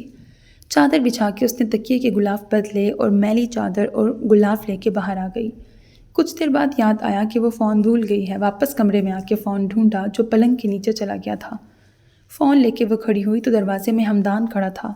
وہ تیزی سے دروازے کی طرف بڑھی اور رک گئی۔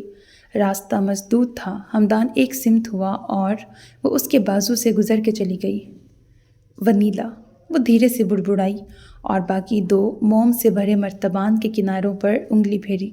اچانک ہوا کے یک جھونکے نے کھڑکی سے اندر آ کر شوں شاں کا شور مچایا اور اس نے بدن میں بھری ٹھنڈ کے جواب میں بے ساختہ ہاتھ باندھ لیے۔ اسے یاد آیا کہ وہ کافی دیر سے یہاں موجود ہے۔ اس خیال کے بعد وہ بتیاں بجھا کے تیزی سے اپنے کمرے میں آ گئی۔ جب اس نے اپنے کمرے کا دروازہ بند کیا تو لاؤنج سے آوازیں آ رہی تھیں۔ کیا پتہ چائے کے اگلے دور کی طلب ہو تو پھر اس کے دروازے پر دستک ہو۔ اس بار وہ بستر پہ لیٹی تو ذرا دیر قبل کی طرح اس کا دھیان متوقع بلاوے کی طرف نہیں تھا۔ اس کی سبز آنکھیں بھیگی بھیگی سی تھیں۔ 4 بجے جب وہ سب کے درمیان سے اٹھا تو سمیہ اس کے ساتھ کمرے تک آئیں۔ آئینہ اور تمہاری لڑائی ہوئی ہے؟ نہیں۔ وہ اس سوال کی امید رکھتا تھا لیکن اتنی جلد نہیں۔ ہو کہا۔ انہوں نے لمبا سانس آزاد کیا۔ یعنی لڑائی سے بڑی بات ہے، ورنہ تم پوچھتے میں یہ سوال کیوں کر رہی ہوں؟ وہ دھیرے سے ہنسا۔ مجھے آئینہ کے فضول اندیشوں کا علم ہے، آپ زیادہ جاسوس نہ بنیں۔ یعنی اس بار شہنائیاں بجوا کے جاؤ گے؟ ان کی فکر کسی قدر کم ہوئی۔ یہ تو آپ سب طے کریں گے، شہنائیاں، ڈھول یا کچھ اور؟ اس نے اصل جواب گول کرتے ہوئے کمرے کا دروازہ کھولا۔ سمیہ نے لمبی سانس اندر کھینچی۔ امی کتنا خیال رکھتی ہیں؟ ان کا اشارہ استقبال کر رہی خوشبو کی طرف تھا۔ اس کے چہرے پر تشکر بھرا تبسم بکھر گیا۔ آرام کرو، شب بخیر۔ انہیں بھی اب نیند آ رہی تھی۔ شب بخیر۔ وہ چلی گئیں اور ہمدان اندر آیا۔ دروازہ بند کر کے اس نے بتیاں نہیں جلائیں۔ ہلکی سی سنہری روشنی اور دریچے سے آ رہی چاندنی کی مہربانی تھی کہ کمرے کی ہر شے دکھائی دے رہی تھی۔ دروازے کے پاس رک کے ہی اس نے پہلے کنسول میز پر دری جلتی موم بتی کو دیکھا، پھر دیوار سے لگے بیگوں کو۔ کئی بار ہم خود کو کچھ زیادہ ہی بہادر اور سمجھدار سمجھ لیتے ہیں اور اس سے بڑی غلطی دل اور جذبات کو زنجیریں ڈال کے زیر کر لینے، ان کے بغاوت کچل دینے کا زام پال کے کرتے ہیں، اور وہ یہ دونوں غلطیاں منگنی والی شب سے پہلے بڑی کامیابی سے کر رہا تھا۔ آگے جا کے اس نے بیگ اٹھا کے پلنگ پہ رکھا اور کھول کر تبدیل کرنے کے لیے کپڑے نکالے۔ موسم سرد تھا اور اب نیند بھی آ رہی تھی، لیکن وہ نہانے چلا گیا۔ باہر نکل کے شیشے کے سامنے بال تولیے سے رگڑتے ہوئے اس کی نظر عکس میں اپنے پیچھے پڑی۔ اس نے پلٹ کے دیکھا اور میز کے پاس آیا جہاں ٹرے کے اس طرف فون دھرا تھا۔ اس نے پہلے ہتھیلی گھما کے موم بتی بجھائی اور مرتبان ڈھانکا، پھر فون اٹھایا۔ اسے دیکھے کھولے بنا بھی علم تھا کہ وہ کس کا فون ہے۔ فون مقفل نہیں تھا۔ کچھ دیر وہ یوں ہی ہاتھ میں لیے کھڑا رہا، پھر واپس اسی جگہ رکھ دیا۔ الماس پروین کے بھائی فراز احمد کو اپنی جوانی میں وکالت کے ساتھ ساتھ نیا نیا شاعری اور فارسی سیکھنے کا شوق چڑھا تھا۔ اپنے ٹوٹے پھوٹے خام اشعار کی صحت یابی کے لیے انہوں نے جس سے بھی ایک استاد اور اصلاح کار کا پوچھا، سب نے انہیں کریم الدین کا پتہ بتایا۔ کریم الدین کی پنساری کی دکان تھی۔ طب پڑھ رکھا تھا یا بزرگوں سے سیکھا تھا، جو اب وہ جڑی بوٹیوں سے خود بھی مریضوں کا علاج کرتے تھے۔ ان کے پاس تعلیم کی کوئی صنعت نہیں تھی، لیکن مطالعہ کا شوق اور شاعری کا ذوق رکھتے تھے۔ خود بھی فارسی اشعار کہتے تھے۔ شہر کے بہت سے نئے شاعر اصلاح اور رہنمائی کے لیے ان کے پاس جاتے تھے، اور نوجوانوں میں یہ ذوق و شوق دیکھ کر وہ بہت خوش ہوتے اور پورے جوش سے ان کی مدد کرتے تھے۔ وہ اپنے شاگردوں میں استاد جی کے نام سے مقبول تھے، اور ان کے جاننے والوں اور اپنے محلے میں وہ غربت کے باوجود بڑے محترم اور باعزت تھے۔ آیتن ان کی بیٹی تھی، جسے اپنے ابا کی طرح شاعری سننے اور پڑھنے کا شوق تھا۔ فراز احمد آیتن کو دیکھتے ہی دل ہار بیٹھے تھے۔ اپنے نام کی طرح جس کا حسن بھی یکتا تھا، بھورے بال، کندنی سبز آنکھیں اور گلابوں کی ہلکی سرخیوں کو مات دیتی رنگت پر کسی ماہر بت تراش کے ہنر کا ثبوت جیسے نقوش پہلی نظر ہی انہیں بت بنا گئی تھی۔ انہوں نے والدین سے پہلے بہن سے حال دل بانٹا، اور انہوں نے بہن ہونے کا حق ادا کرتے ہوئے والدین کو منا لیا، جو آسان نہیں تھا کہ ان کے اور آیتن کے خاندان کا کوئی میل نہیں تھا۔ ان کے نزدیک اپنے والدین کو منا کر انہوں نے بھائی کے لیے محبت کی جنگ جیت لی تھی۔ اب فراز احمد کی خوشیوں میں کوئی رکاوٹ نہیں تھی۔ انہیں کیا کسی کو بھی شک نہیں تھا کہ فراز احمد کے رشتے کو انکار ہو جائے گا۔ آیتن کا رشتہ بچپن سے کزن بابر کے ساتھ طے تھا، جو انہی کے ساتھ رہتا تھا۔ اس جواب سے ان کے والدین مطمئن ہو گئے تھے۔ یہ باب ہمیشہ کے لیے بند ہوا، لیکن بھائی کی منتیں اور بے قراریاں دیکھ کر وہ خود آیتن سے بات کرنے پہنچی۔ انہیں یقین تھا وہ بھائی کا حال دل سنا کر اسے قائل کر لیں گی۔ انہیں لگتا تھا آیتن سے پوچھے بنا اسے اس رشتے کا بتائے بغیر ہی کریم الدین نے انکار کر دیا ہے۔ آپ سچ کہہ رہی ہوں گی، لیکن میری شادی طے ہو چکی ہے۔ اس کے حسن نے انہیں بھی مبہوت کر دیا تھا۔ ہوئی تو نہیں ہے نا؟ اور فراز جیسی محبت تمہیں کوئی نہیں دے سکتا۔ وہ تمہیں ہاتھ کا چھالا اور دل کی رانی اور اپنے عالی شان گھر کی ملکہ بنا کے رکھے گا۔ پاگل ہے وہ تمہارے پیچھے، کسی چیز کی کمی نہیں ہونے دے گا۔ تمہارے منہ سے نکلنے سے پہلے ہر خواہش پوری ہوگی تمہاری۔ انہوں نے سارے لالچ ایک جملے میں سموئے۔ ان کی بات پر وہ دھیمے سے مسکرائی تھی۔ اگر ایسا ہے تو ان سے کہیں جس سے میری شادی طے ہے، میں بھی اس کے پیچھے پاگل ہوں، وہ سمجھ جائیں گے۔ جب انہوں نے بابر کو دیکھا تو وہ کہیں سے بھی فراز سے بہتر نہیں تھا۔ یہ دونوں کی پسند سے ہوا رشتہ تھا۔ وہ کوئی چھوٹی موٹی ملازمت کرتا تھا، ایک ہی گھر میں رہتے تھے۔ انہیں اس حسین اور مغرور لڑکی پہ بہت غصہ آیا۔ انہیں لگا وہ اس طرح فراز احمد کو تڑپا ترسا کر اپنی انا کی تسکین کر رہی ہے، اس سے اس کا غرور مطمئن ہو رہا ہے۔ فراز احمد اس قدر دل برداشتہ ہوئے کہ ملک چھوڑ کے چلے گئے، اور اس کے مہینے 1.5 مہینے بعد آیتن کی شادی ہو گئی۔ سب نے سوچا تھا چند دن بعد محبت کا خمار اور بخار اترے گا تو لوٹ آئیں گے، لیکن وہ بس والدین کی وفات پر آئے، کسی کی شادی میں بھی شامل نہیں ہوئے، اور ان سب کی ذمہ دار آیتن تھی۔ اس نے نہ صرف ان کا بھائی دور کیا تھا بلکہ اسے سراپا بدل دیا تھا۔ کچھ سال بعد جب انہوں نے وہیں کینیائی مسلم خاتون سے شادی کر لی تو وہ بری طرح ٹوٹ گئیں۔ کہاں وہ ایک حسین کے اسیر ہوئے تھے، اور اب ان کا دل اور تب نازک اس قدر جذبات اور احساسات سے عاری تھے کہ وہ ایک سیاہ فام سے شادی کر بیٹھے تھے۔ انہیں لگا ان کا بھائی خود کو محبت کی لا حاصلی کی سزا دے رہا ہے، خود سے ہی اذیت بھرا انتقام لے رہا ہے۔ آیتن سے ان کی نفرت بڑھ گئی، جو وقت کے ساتھ بڑھتی گئی۔ ایک عام سے انسان کے لیے جس نے ان کے ہیرے جیسے بھائی کو ٹکرایا تھا، انہیں بھائی کا دکھ اور ویران دل جتنا یاد آتے، آیتن کے لیے جذبات اتنے ہی منفی ہوتے جاتے۔ پہلے انہیں بابر کی وفات کی خبر ملی، اور اس کے کچھ وقت بعد آیتن کی۔ انہیں علم تھا کہ اس کی ایک بیٹی ہے۔ 1.5 سال بعد پتہ چلا کہ آیتن کے والد بہت زیادہ بیمار ہیں۔ اسی دوران برسوں بعد فون پر انہوں نے فراز احمد کی آواز میں آیتن کا نام سنا۔ آپا، آیتن کی بیٹی اس کے بھائی کے گھر بڑے برے حال میں ہیں۔ استاد جی کا بیٹا ان جیسا نہیں اور ان کی زندگی کا کوئی بھروسہ نہیں۔ اگر آپ اسے گھر لے آئیں یا کوئی بہتر انتظام کر دیں تو مجھ پہ بڑا احسان ہوگا۔ ایک بار پھر وہ بھائی کی بات ٹال نہیں سکیں اور بھائی کی محبت میں اس کی خواہش پوری کرتے ہوئے ان کی نفرت کو نشانہ مل گیا۔ فراز احمد کی یہ التجا ان کے سارے خیالات کی تصدیق تھی کہ وہ آیتن کا دیا زخم دل سے لگائے ہیں۔ پہلی بار جب انہوں نے آیتن کو دیکھا تو گنگ رہ گئیں۔ انہیں لگا ان کے سامنے آیتن کا لڑکپن ہے۔ وہ اپنی ماں کا پرتو تھی، وہی گلابی رنگت کہ ہاتھ لگانے سے میلی ہونے کا خدشہ ہو، کندنی سبز آنکھیں، سلیقے سے تراشے گئے نقوش، سحر زدہ کرنے والا تبسم۔ وقت کے ساتھ اس کے انداز، چال ڈھال، سب کچھ آیتن جیسے ہوتے گئے۔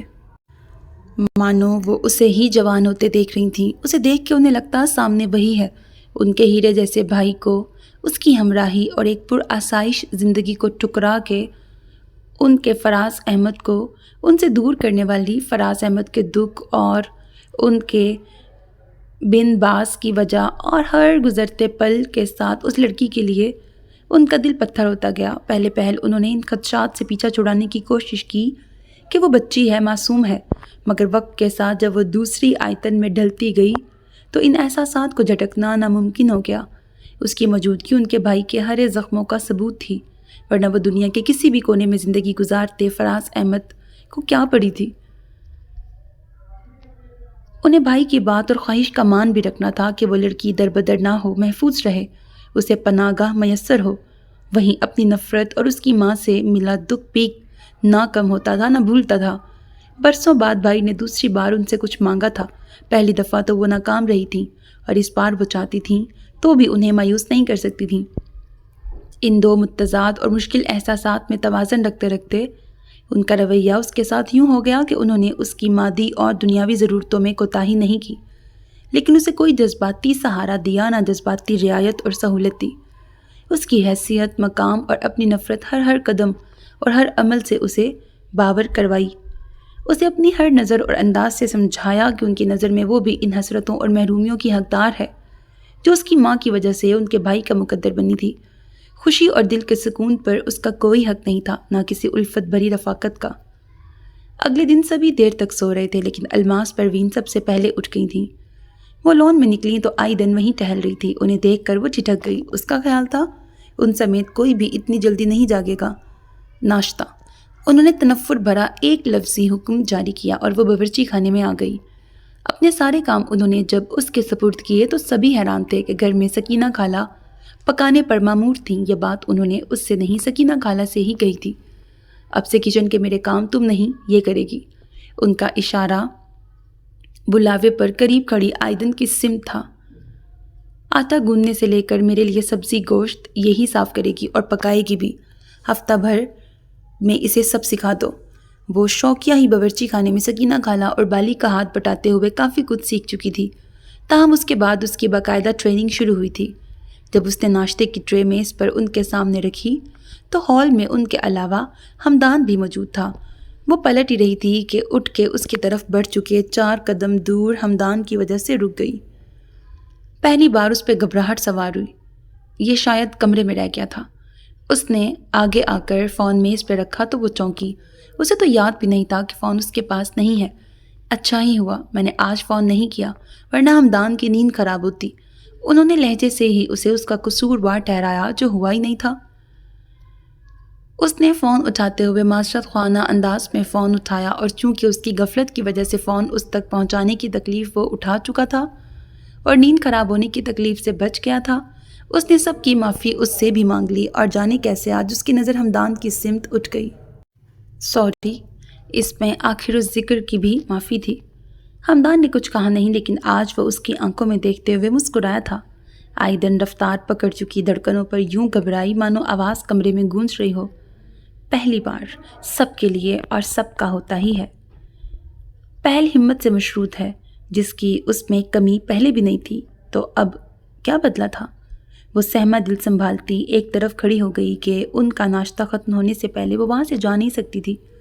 تم بھی کر لو ناشتہ، انہوں نے وہیں کرسی سنبھال چکے ہمدان سے کہا، نہیں امی، سب کے ساتھ کروں گا، ویسے بھی بھوک ابھی نہیں ہے۔ وہ سامنے اخبار پھیلائے تھا۔ میرا ارادہ ہے پرسوں آئینہ کے یہاں ہو آئیں، لیکن اس سے پہلے ہم خود سب اتفاق سے شادی کی کوئی 2-3 تاریخیں ذہن میں رکھیں، پھر ان سے بات کریں گے۔ جی۔ اس نے اپنی توجہ اور نظر اخبار پر ہی رکھی۔ انہوں نے ایک تفصیلی نظر بیٹے پہ ڈالی۔ آئینہ کی بات انہوں نے رد کر دی تھی اور وہی ان کا یقین بھی تھا کہ ان کے بیٹے کی زندگی اور دل میں کوئی دوسری لڑکی نہیں ہے، مگر اس وقت اس کے سرسری انداز نے انہیں جھٹکا دیا۔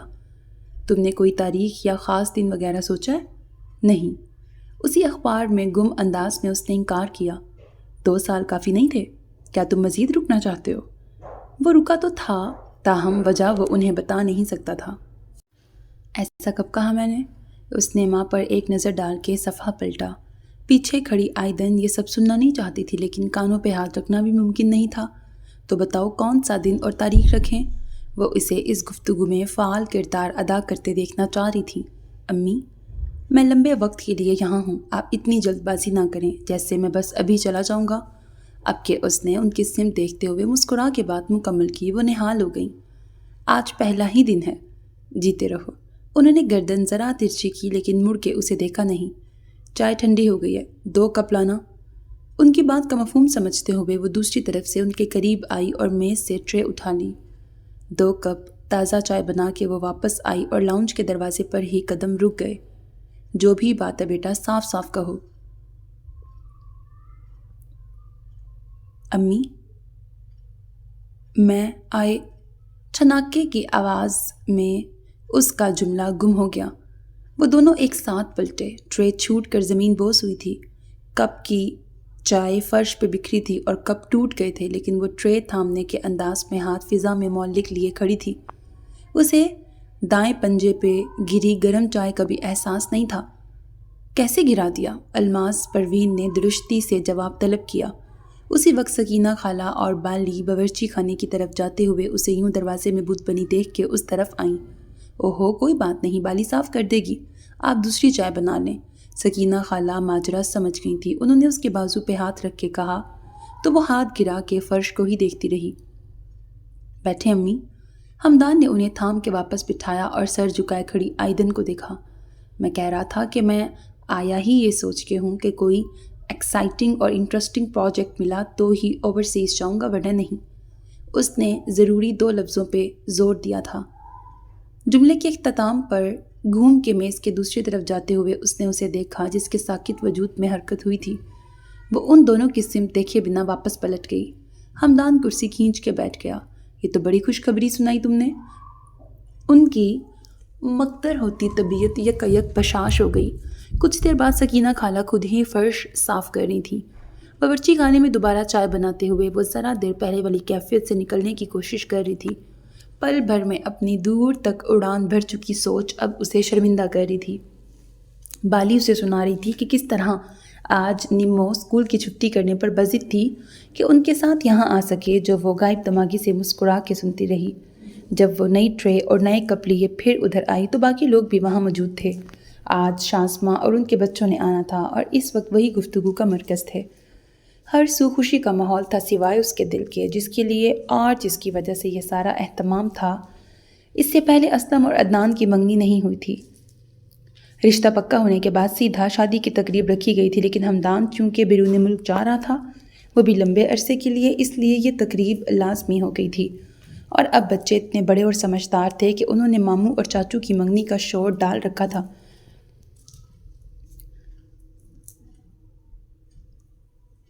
رنگین آنچلوں اور سنگھار سے بھرے چہروں کے بیچ گہرے سبز آنچل اور کاجل لپسٹک سے مزین چہرے پر سجی ہیزل گرین آنکھوں والی وہ لڑکی اس کے دل میں جو کسک اور ٹیس جگا رہی تھی، اس کے علاوہ کوئی نہیں جانتا تھا۔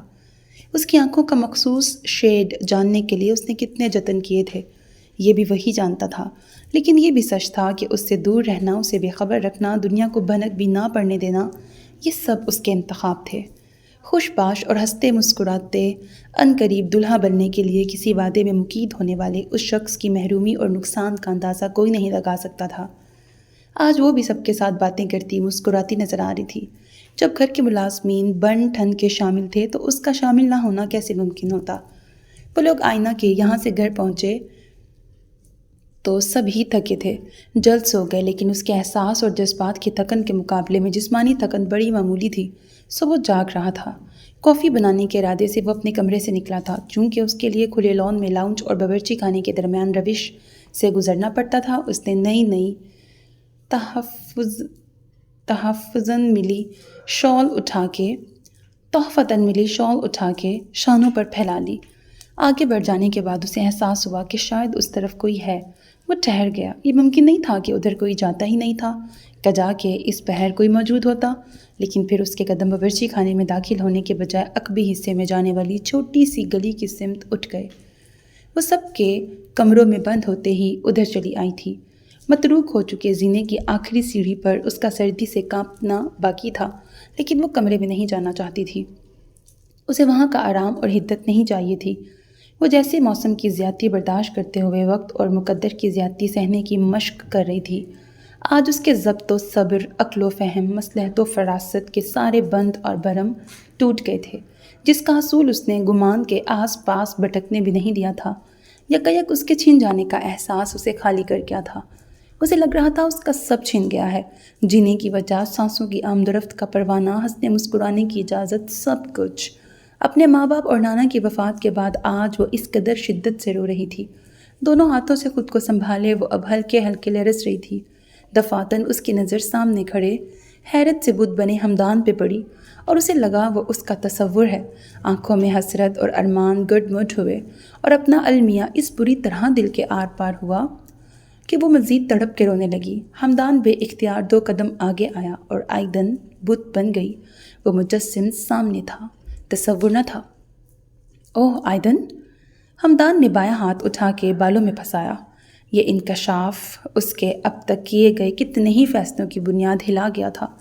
ان 2 لفظوں میں اپنی بے خبری کا افسوس، بے وقوفی کا پچھتاوا اور اس کے ہم سفر ہونے کا دکھ تھا کہ یہ سفر تنہا زیادہ سہل تھا۔ اپنی نارسائی قابل برداشت تھی، اس کی نہیں۔ وہ ہوش میں آ کے کھڑی ہوئی۔ یکایک ٹھنڈ کا احساس بڑھ گیا تھا۔ شفون کا دوپٹہ ناکافی سے بھی کم تھا۔ اب وہ باقاعدہ کانپ رہی تھی۔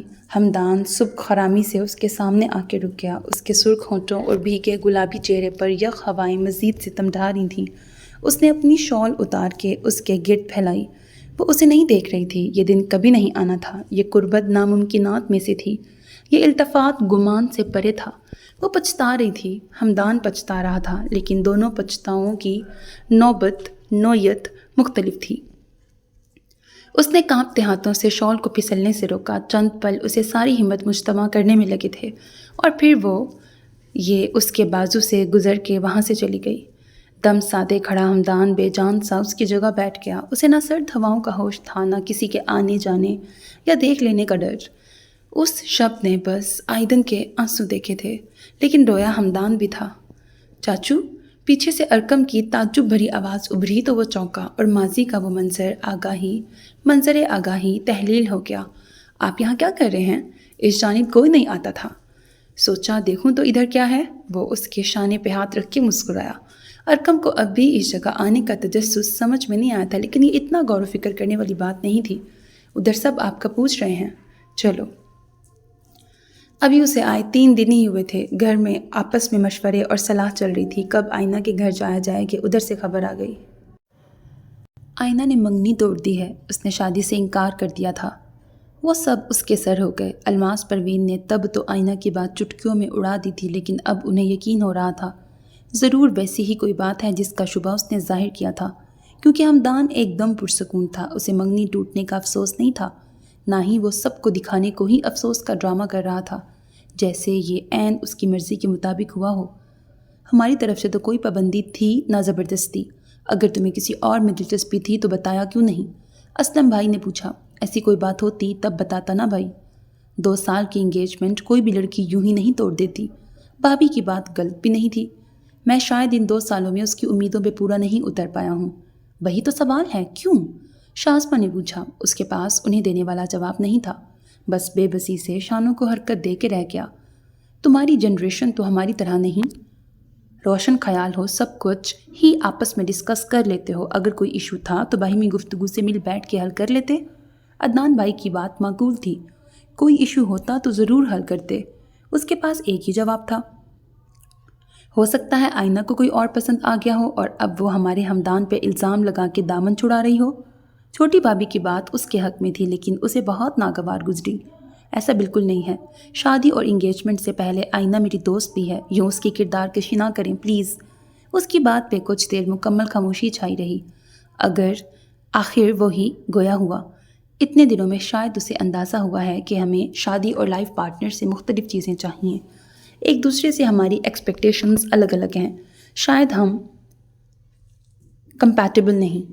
وہ غلط یا جھوٹ نہیں کہہ رہا تھا، تاہم اصل وجہ اب بھی اس کی زبان پر نہیں آئی تھی۔ یہاں آنے سے پہلے آئینہ اور وہ کئی دن تک اس موضوع پہ لمبی چوڑی بات کرتے رہے تھے، جن میں زیادہ تر آئینہ کے سوال ہوتے تھے یا خیالی فرضی منظرنامے جن میں وہ اس کا رد عمل اور عمل جاننا چاہتی تھی۔ وہ خوب سمجھ رہا تھا کہ آئینہ یہ سب کیوں کر رہی تھی۔ وہ مطمئن نہیں تھی، اسے لگنے لگا تھا اب بھی وقت ہے، اس کے پاس درست فیصلے کا وقت ہے، کیونکہ یہی سب اس کے اندر بھی چل رہا تھا۔ لاکھ کوشش کے بعد اب وہ بھی اپنی زندگی آئینہ کے ساتھ تصور نہیں کر پاتا تھا۔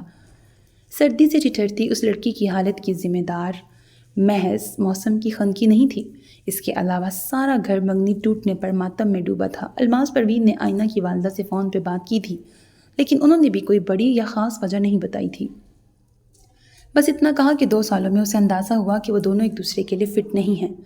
نئی نسل تو پورا شادی کا موڈ بنائی تھی، لہٰذا ان کے ماتم کی وجہ وہ نہیں تھی جو بڑوں کی تھی۔ ہمیں اب لڑکی دیکھنا ہوگی، بڑی بھابھی کو فکر نے گھیرا۔ ہمدان سے ہی کہیں وہ تلاش کرے اور ہمیں ملوا دے۔ شازمہ کا مشورہ حاضر تھا، ویسے آئینہ سے بھی ہمیں اسی نے ملوایا تھا، چھوٹی بھابھی نے یاد دلایا۔ اس نے اپنی دوست سے متعارف کروایا تھا جسے ہم سب نے منگیتر بنا دیا تھا۔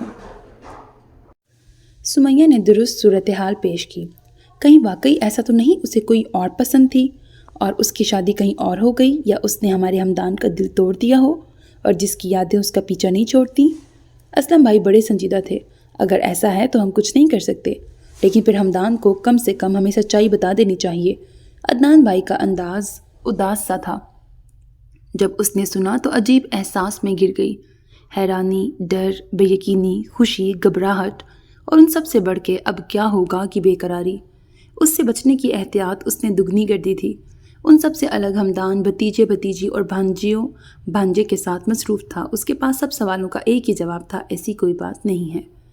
الماس پروین اور سمیہ سنجیدگی سے اس کے لیے لڑکیاں دیکھنے کا سوچ رہی تھیں اور وہ ان کے پاس ارقم کی سفارش لے کر آیا کہ اسے ہم نہ پسند تھی بلکہ یہ پسندیدگی 2 طرفہ تھی۔ گھر میں ایک نیا ہنگامہ جاگ اٹھا، کسی کو اعتراض نہیں تھا لیکن سب ناک کے نیچے چل رہے اس سلسلے پہ حیران اور پھر خوش تھے۔ سب ان دونوں کا قافیہ تنگ کیے تھے۔ ہمنا کے والد بھی مان گئے تھے۔ سب کا متفقہ فیصلہ یہ تھا کہ ہمدان کی شادی کے ساتھ ان دونوں کے رشتے کا باقاعدہ اعلان اور منگنی ہوگی۔ وہ اس دن والے حادثے کے بعد حد المقدور اس کے سامنے جانے سے بچتی رہی تھی اور منگنی ٹوٹ جانے کے بعد تو اور زیادہ محتاط ہو گئی تھی، لیکن ہمیشہ چھپے رہنا بھی ممکن نہیں تھا۔ وہ الماس کے حکم پر ان کی الماری خالی کر کے صفائی کے بعد ان کی ہدایت کے مطابق دوبارہ ترتیب دے رہی تھی جب وہ ہمدان کے ساتھ کمرے میں داخل ہوئیں۔ وہی نہیں، ہمدان بھی اسے وہاں دیکھ کے چونکا تھا۔ اس نے اپنے ہاتھوں کی رفتار بڑھا دی، انہیں الماری کے سب سے نیچے خانے سے کچھ کاغذات نکال کر اسے دینے تھے جسے ہاتھ لگانے کی کسی کو اجازت نہیں تھی۔ دیکھو وہاں 2 باکس فائل رکھی ہیں۔ انہوں نے خود پلنگ پہ بیٹھے ہوئے الماری کی سمت ہاتھ اٹھایا۔ جب وہ اسے اپنی طرف آتا محسوس ہوا تو وہ ایک دم کھلے پٹ سے لگ گئی۔ جب وہ پنجے موڑ کے فرش پہ بیٹھا تو اسے وہاں سے ہٹنے کی جگہ اور موقع نہیں بچا تھا۔ پٹ دیوار سے لگا تھا اور وہ پٹ سے۔ اس نے پیروں کی انگلیاں بھینچیں جو فرش پہ بیٹھے اور دراز پہ جو کہ ہمدان سے زیادہ دور نہیں تھیں۔ اس نے فائلیں نکالنی اور ترچھی نگاہ اس کے پیروں کی سمت کی جہاں گرم چائے نے اپنے ثبوت چھوڑے تھے۔ بے اختیار اس کا دل کیا اس کے پیر کے جلے حصے کو چھوئے اور اسی پل آئیدن کو لگا وہ ابھی اس کے پیر پہ ہاتھ رکھے گا۔ دونوں طرف ایک لطیف، خفیف اور کمزور سا خیال ہی تھا، لیکن وہ لمحہ کس قدر لرزتے ہوئے گزرا وہ دونوں ہی جانتے تھے۔ آرزو اور آس کی تتلی پھڑپڑا کے آگے بڑھ گئی تھی۔ وہ فائلیں ہاتھ میں لیے کھڑا ہوا اور ادھر ادھر دیکھے بنا ماں کے پاس چلا گیا۔ کھلے پٹ کی اوٹ میں اس نے اندر کھانے میں رکھے کپڑوں پر سر گرایا۔ سب کچھ ٹھیک ٹھاک چل رہا تھا، پھر اب یہ کیا ہو رہا ہے؟ وہ حیران پریشان تھی۔ کیا برا تھا اگر وہ رات ان کی زندگی میں آتی ہی نہ، لیکن اب تو دل ایک اور ایسی شب کا تمنائی تھا۔ وہ ان سے فائنیں لے کے چلا گیا جو اسے اسلم بھائی کو دینی تھی، اور وہ نماز پڑھنے کا اندیا دیتی غسل خانے کی جانب بڑھیں تو وہ الماری سے ہٹ کے جائے نماز بچھانے لگی۔ کچھ دن بعد چھوٹی بھابھی نے ایک نیا شوشہ چھوڑا۔ ان کے بھائی کو آئیدن اتنی بھائی تھی کہ وہ گھر والوں کے سمجھانے بجھانے کے بعد بھی باضد تھے، اور اب سب نے ان کی ضد کے آگے ہتھیار ڈال دیے تھے۔ اس خبر سے سب سے زیادہ سمیہ خوش تھیں۔ یہی وہ وقت تھا جب انہیں آئیدن کے لیے آواز اٹھانی تھی۔ حسب معمول اب بھی انہوں نے انکار کر دیا تھا کہ انہیں ابھی اس کی شادی نہیں کرنی۔ امی، اسے BA کیے بھی اب کئی سال ہو گئے ہیں، یہ پرپوزل ہر لحاظ سے اچھا ہے، بھابھی کی فیملی سب جانتی بھی ہے، ان کی کوئی ڈیمانڈ بھی نہیں۔ میرے خیال سے تو یہ وقت اور پرپوزل دونوں آئیدن کی شادی کے لیے پرفیکٹ ہے۔ اس کے حق میں بیٹی کی اتنی لمبی تقریر پر ان کے ماتھے کی شکنیں اور تنا چہرہ ناگواری کا اظہار کر رہے تھے۔ وہ سختی سے لگسیے بیٹھی رہیں۔ امی، سمیہ نے سوالیہ انداز میں ہاتھ اٹھائے۔ کہہ تو دیا ابھی شادی کا ارادہ نہیں ہے۔ کب تک ارادہ ہے انہیں یہ بتا دیں، وہ کر لیں گے انتظار۔ انہوں نے ماں کے لفظوں کے انتخاب کو استعمال کیا۔ یہ تم سب کا درد سر نہیں ہے، مجھے کب کیا کرنا ہے مجھ پہ چھوڑ دو۔ ان کا لہجہ حتمی تھا۔ آپ فراز ماموں سے مشورہ کر لیں، آخر ان کے کہنے پر ہی وہ یہاں ہے۔ سمیہ کچھ ٹھان لیں تو پھر ہار ماننے کا سوال نہیں ہوتا تھا۔ سمیہ، اب اس موضوع پہ بات نہیں ہوگی، میں نے انہیں منع کر دیا ہے تو تم کیوں لیے بیٹھی ہو؟ ان کی آواز میں غصہ تھا۔ اس لیے امی کہ آپ انہیں انکار کر کے غلطی کر رہی ہیں، انہوں نے رسان سے کہا، اور وہ چٹک پڑی۔ مجھے مت سمجھاؤ تم، سب سے زیادہ تفصیل تو تمہیں پتہ ہے۔ ان کا لہجہ تیز ہو گیا تھا۔ امی، ماموں اپنی زندگی میں اپنی بیوی بچوں کے ساتھ مگن اور خوش ہیں، جو آپ کی نظر میں ان کی قصوروار تھیں وہ کب کی دوسرے جہان سدھار۔ تو پھر آپ کیوں ماضی کو دونوں ہاتھوں سے تھامے ہیں؟ زندگی، بیوی بچے، ان کی حقیقت کا علم بھی ہے تمہیں؟ سمیہ نے جیسے ان کے زخم میں ناخن گاڑ دیے تھے۔ اس عورت اور اس کے حسن کا ایسا زخم خوردہ ہے کہ فراز نے حسن خود پہ حرام کر لیا اور ایک سیاہ فام سے شادی کر لی۔ پلٹ کے اس شہر میں قدم نہیں رکھا جہاں اس کی محبت کی بے قدری ہوئی تھی۔ دل ٹوٹنے پر اس خود اذیتی کو اپنا لیا کہ خود کو اپنوں سے دور کر لیا۔ اور انہوں نے ہاتھ دروازے کی سمت اٹھایا جس کے باہر کہیں دور آئیدن کا کمرہ تھا۔ اب بھی اس کی بیٹی کی پرواہ، اس کی وہ محبت اب تک زندہ رہنے کا ثبوت ہے۔ وہ اب بھی اول دن کی طرح گھائل اور دکھی ہے۔ جس نے میرے بھائی کی ساری زندگی عذاب کر دی، اس سے میں اپنی مرضی جیسا سلوک روا رکھنے کا حق رکھتی ہوں۔ تم نے اپنے بھائیوں یا بہن کو اس تکلیف میں دیکھا ہوتا تو میری بات سمجھتی۔ میں آپ کی ہر بات، ہر جذبہ سمجھ رہی ہوں، لیکن آپ کو بس یہ سمجھانا چاہ رہی ہوں کہ وہ آئیدن ہے، آیتن نہیں۔ وہ اس معاملے میں انوالو ہی نہیں ہے۔ انہوں نے طیش میں پتھروں سے سخت لہجے میں کہا۔ وہ بھی شامل ہے، ورنہ وہ اس گھر میں نہ ہوتی، اور نہ ہوتی تو مجھے کوئی فرق بھی نہیں پڑتا تھا، لیکن اب کوئی مجھے اس معاملے میں ایک لفظ نہ کہے۔ ان کا لہجہ اٹل تھا۔ تم ہی کچھ مدد کرو۔ سمیہ نے فون میں مصروف خاموش بیٹھے ہمدان کو گھسیٹا جس کا تحمل آج آسمان چھو گیا تھا۔ فراز ماموں آ رہے ہیں، اس نے فون کی اسکرین سامنے کی۔ ان کا میسج ہے، وہ فیملی کے ساتھ آ رہے ہیں۔ اس بحث اور گرما گرمی کے درمیان اچانک اس خبر پر وہ دونوں جتنا حیران ہوتی کم تھا۔ واقعی؟ بتاؤ مجھے۔ سمیہ نے اس کے ہاتھ سے فون لیا۔ اندر کہیں انہیں ذرا ڈھارس بندھی کہ اب وہ فراز ماموں کے ذریعے اپنی ماں کو قائل کر لیں گی، لیکن آنے والے وقت کے انکشاف کا انہیں اندازہ نہیں تھا۔ گھر میں ہمدان کے استقبال سے بڑھ کے تیاریاں ہو رہی تھیں۔ آخر فراز ماموں بیوی بچوں کے ساتھ پہلی بار آ رہے تھے۔ سمیہ کی دونوں شادی شدہ بیٹیاں بھی ان کے آنے سے ایک دن قبل بچوں کے ساتھ آ گئی تھیں۔ جب سے اس نے سنا تھا، عجیب سی بے چینی گھیرے تھی۔ ذرا سے وقت میں بہت کچھ ہو گیا تھا جس کی اسے عادت نہیں تھی۔ بنا کسی ہلچل اور بڑے وقوعے کے زندگی بڑی سیدھی سرل چل رہی تھی۔ 2 سال قبل والی شب کے اثرات اس نے قابو کر کے سنبھالے ہی تھے کہ وہ واپس آ گیا۔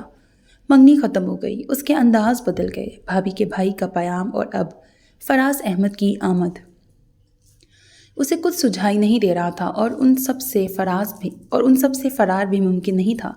ایک ہی ماموں تھے جنہوں نے اسے یہاں چھوڑنے کے بعد ایک بار دنیا داری کے لیے بھی پلٹ کے پوچھا نہیں تھا وہ زندہ ہے یا مر گئی۔ انہیں پرواہ نہیں تھی۔ ان کی عادات اور مزاج کی وجہ سے ہی نانا کو اندازہ تھا وہ ان کی آنکھ بند ہوتے ہی اس کے ساتھ کیسا سلوک کریں گے۔ تبھی انہوں نے الماس پروین کی یقین دہانی کے بعد سکون سے آنکھیں بند کر لی تھیں۔ گھر میں جاری تیاریوں اور ہلچل کے بیچ اچانک بارش شروع ہو گئی اور جاڑے کی بارش ٹھنڈ کی کئی گنا بڑھا دیتی ہے۔ یوں ابھی سردیوں کا آغاز ہی تھا، لیکن بارش ہوتے ہی سب کے سویٹر، جرسیاں اور شالیں باہر آ گئیں۔ ارے ہمدان، اچانک چھوٹی بھابھی کو یاد آیا، سمیہ باجی نے انگیجمنٹ کے وقت تمہیں شال گفٹ کی تھی، وہ کہاں ہے؟ انہیں وہ پشمینہ شال حد سے زیادہ پسند آئی تھی جو سمیہ کے میاں نے اپنے کشمیری دوست سے منگوائی تھی۔ وہ ساتھ لے گیا ہوگا نا، کیوں ہمدان؟ سمیہ نے اسے دیکھا اور اس نے فوراً تائید کی۔ جی، اور وہ وہیں ہے، مجھے کہاں علم تھا یہاں بارش ہوگی یا اس قدر ٹھنڈ۔ خیر سردیاں تو یہاں ایسی ہی شدید ہوتی ہیں، مگر وہ فون کی طرف یوں اشارہ کرتے گویا کال ہو وہاں سے اٹھ گیا۔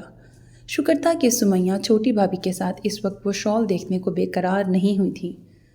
جب وہ مہمانوں کے کمروں کا جائزہ لے رہی تھیں تو ساتھ اسے بھی رکھا تھا۔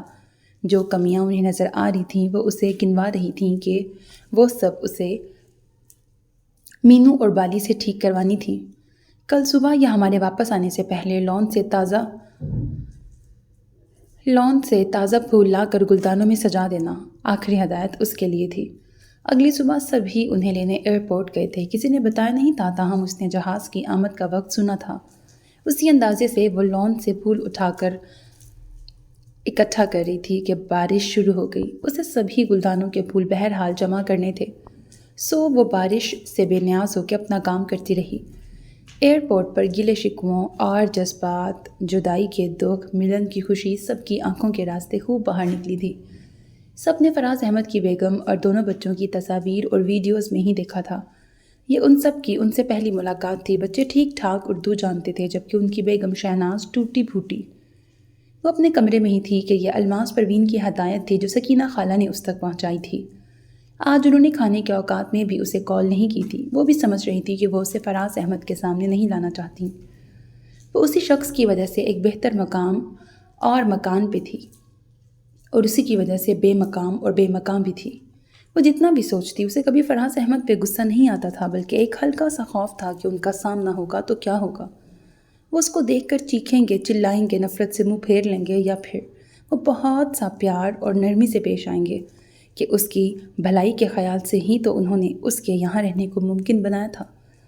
وہ ایک ہی بات سب سے زیادہ سوچ رہی تھی کہ یہ واپس کب جائیں گے۔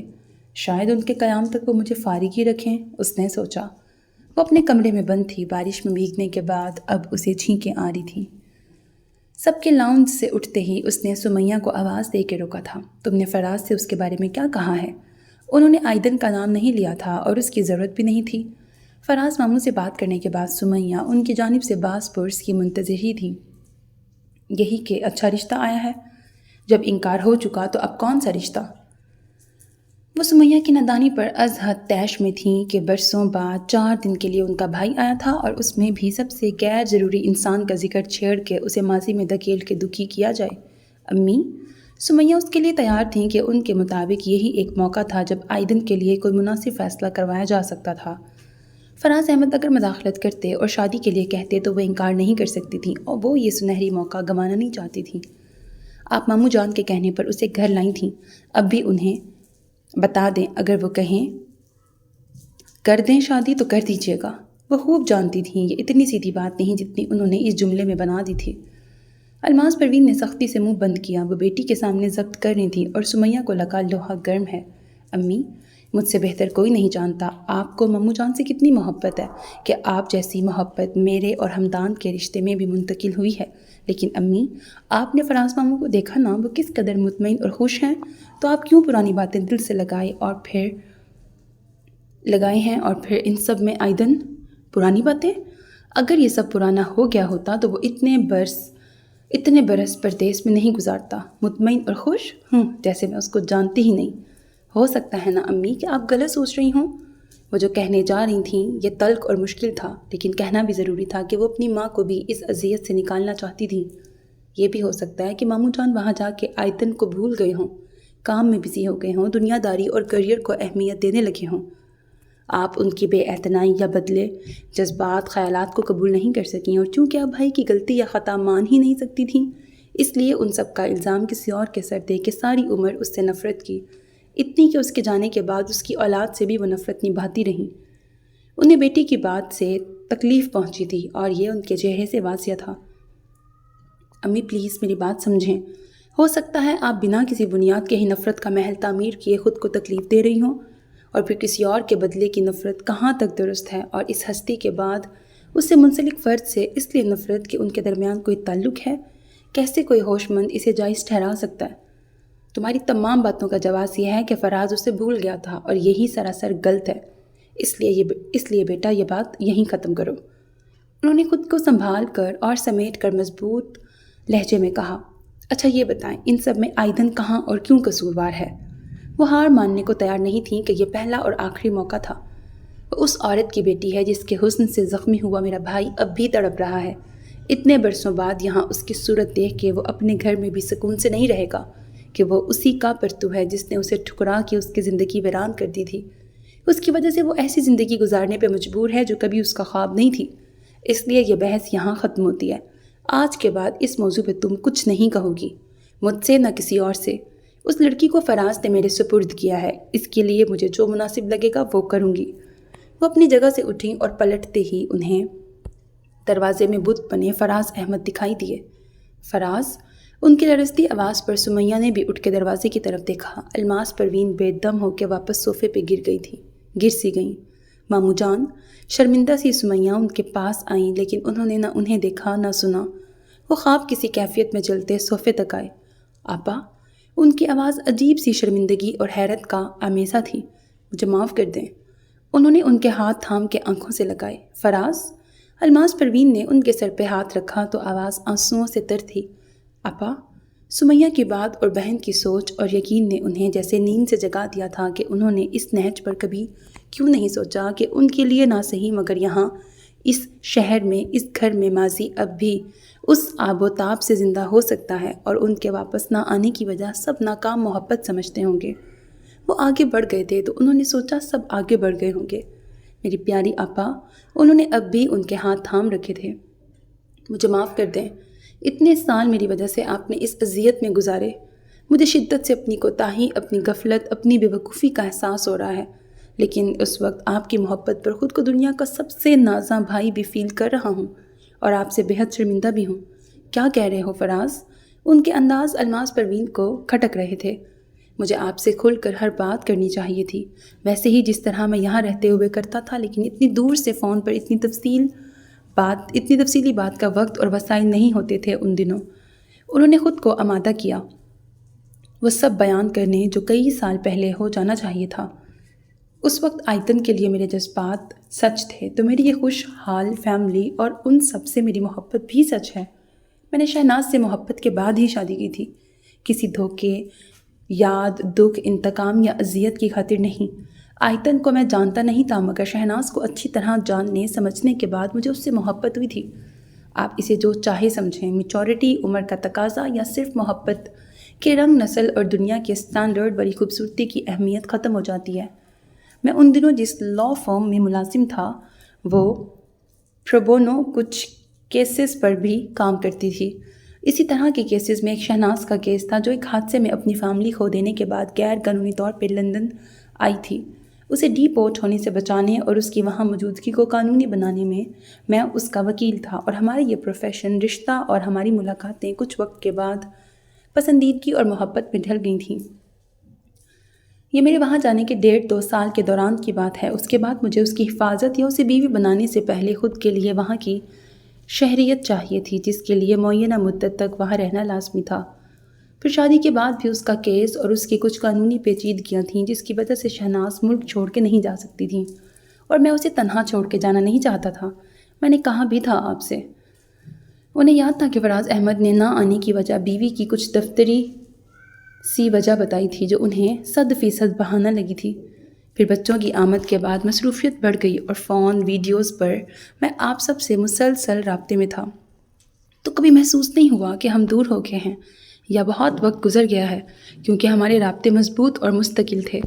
استاد جی میرے لیے محض آئتن کے والد نہیں تھے، بلکہ میں انہیں دل سے استاد تسلیم کرتا تھا، اب بھی کرتا ہوں۔ ان کا احترام، مقام اب بھی میرے دل میں ویسا ہی ہے۔ مجھے میرے دوست نے فون کیا تھا، استاد جی نے نہیں کیا تھا۔ دوست نے بتایا کہ استاد جی بیمار ہیں اور اپنی نواسی کے لیے بے انتہا فکر مند۔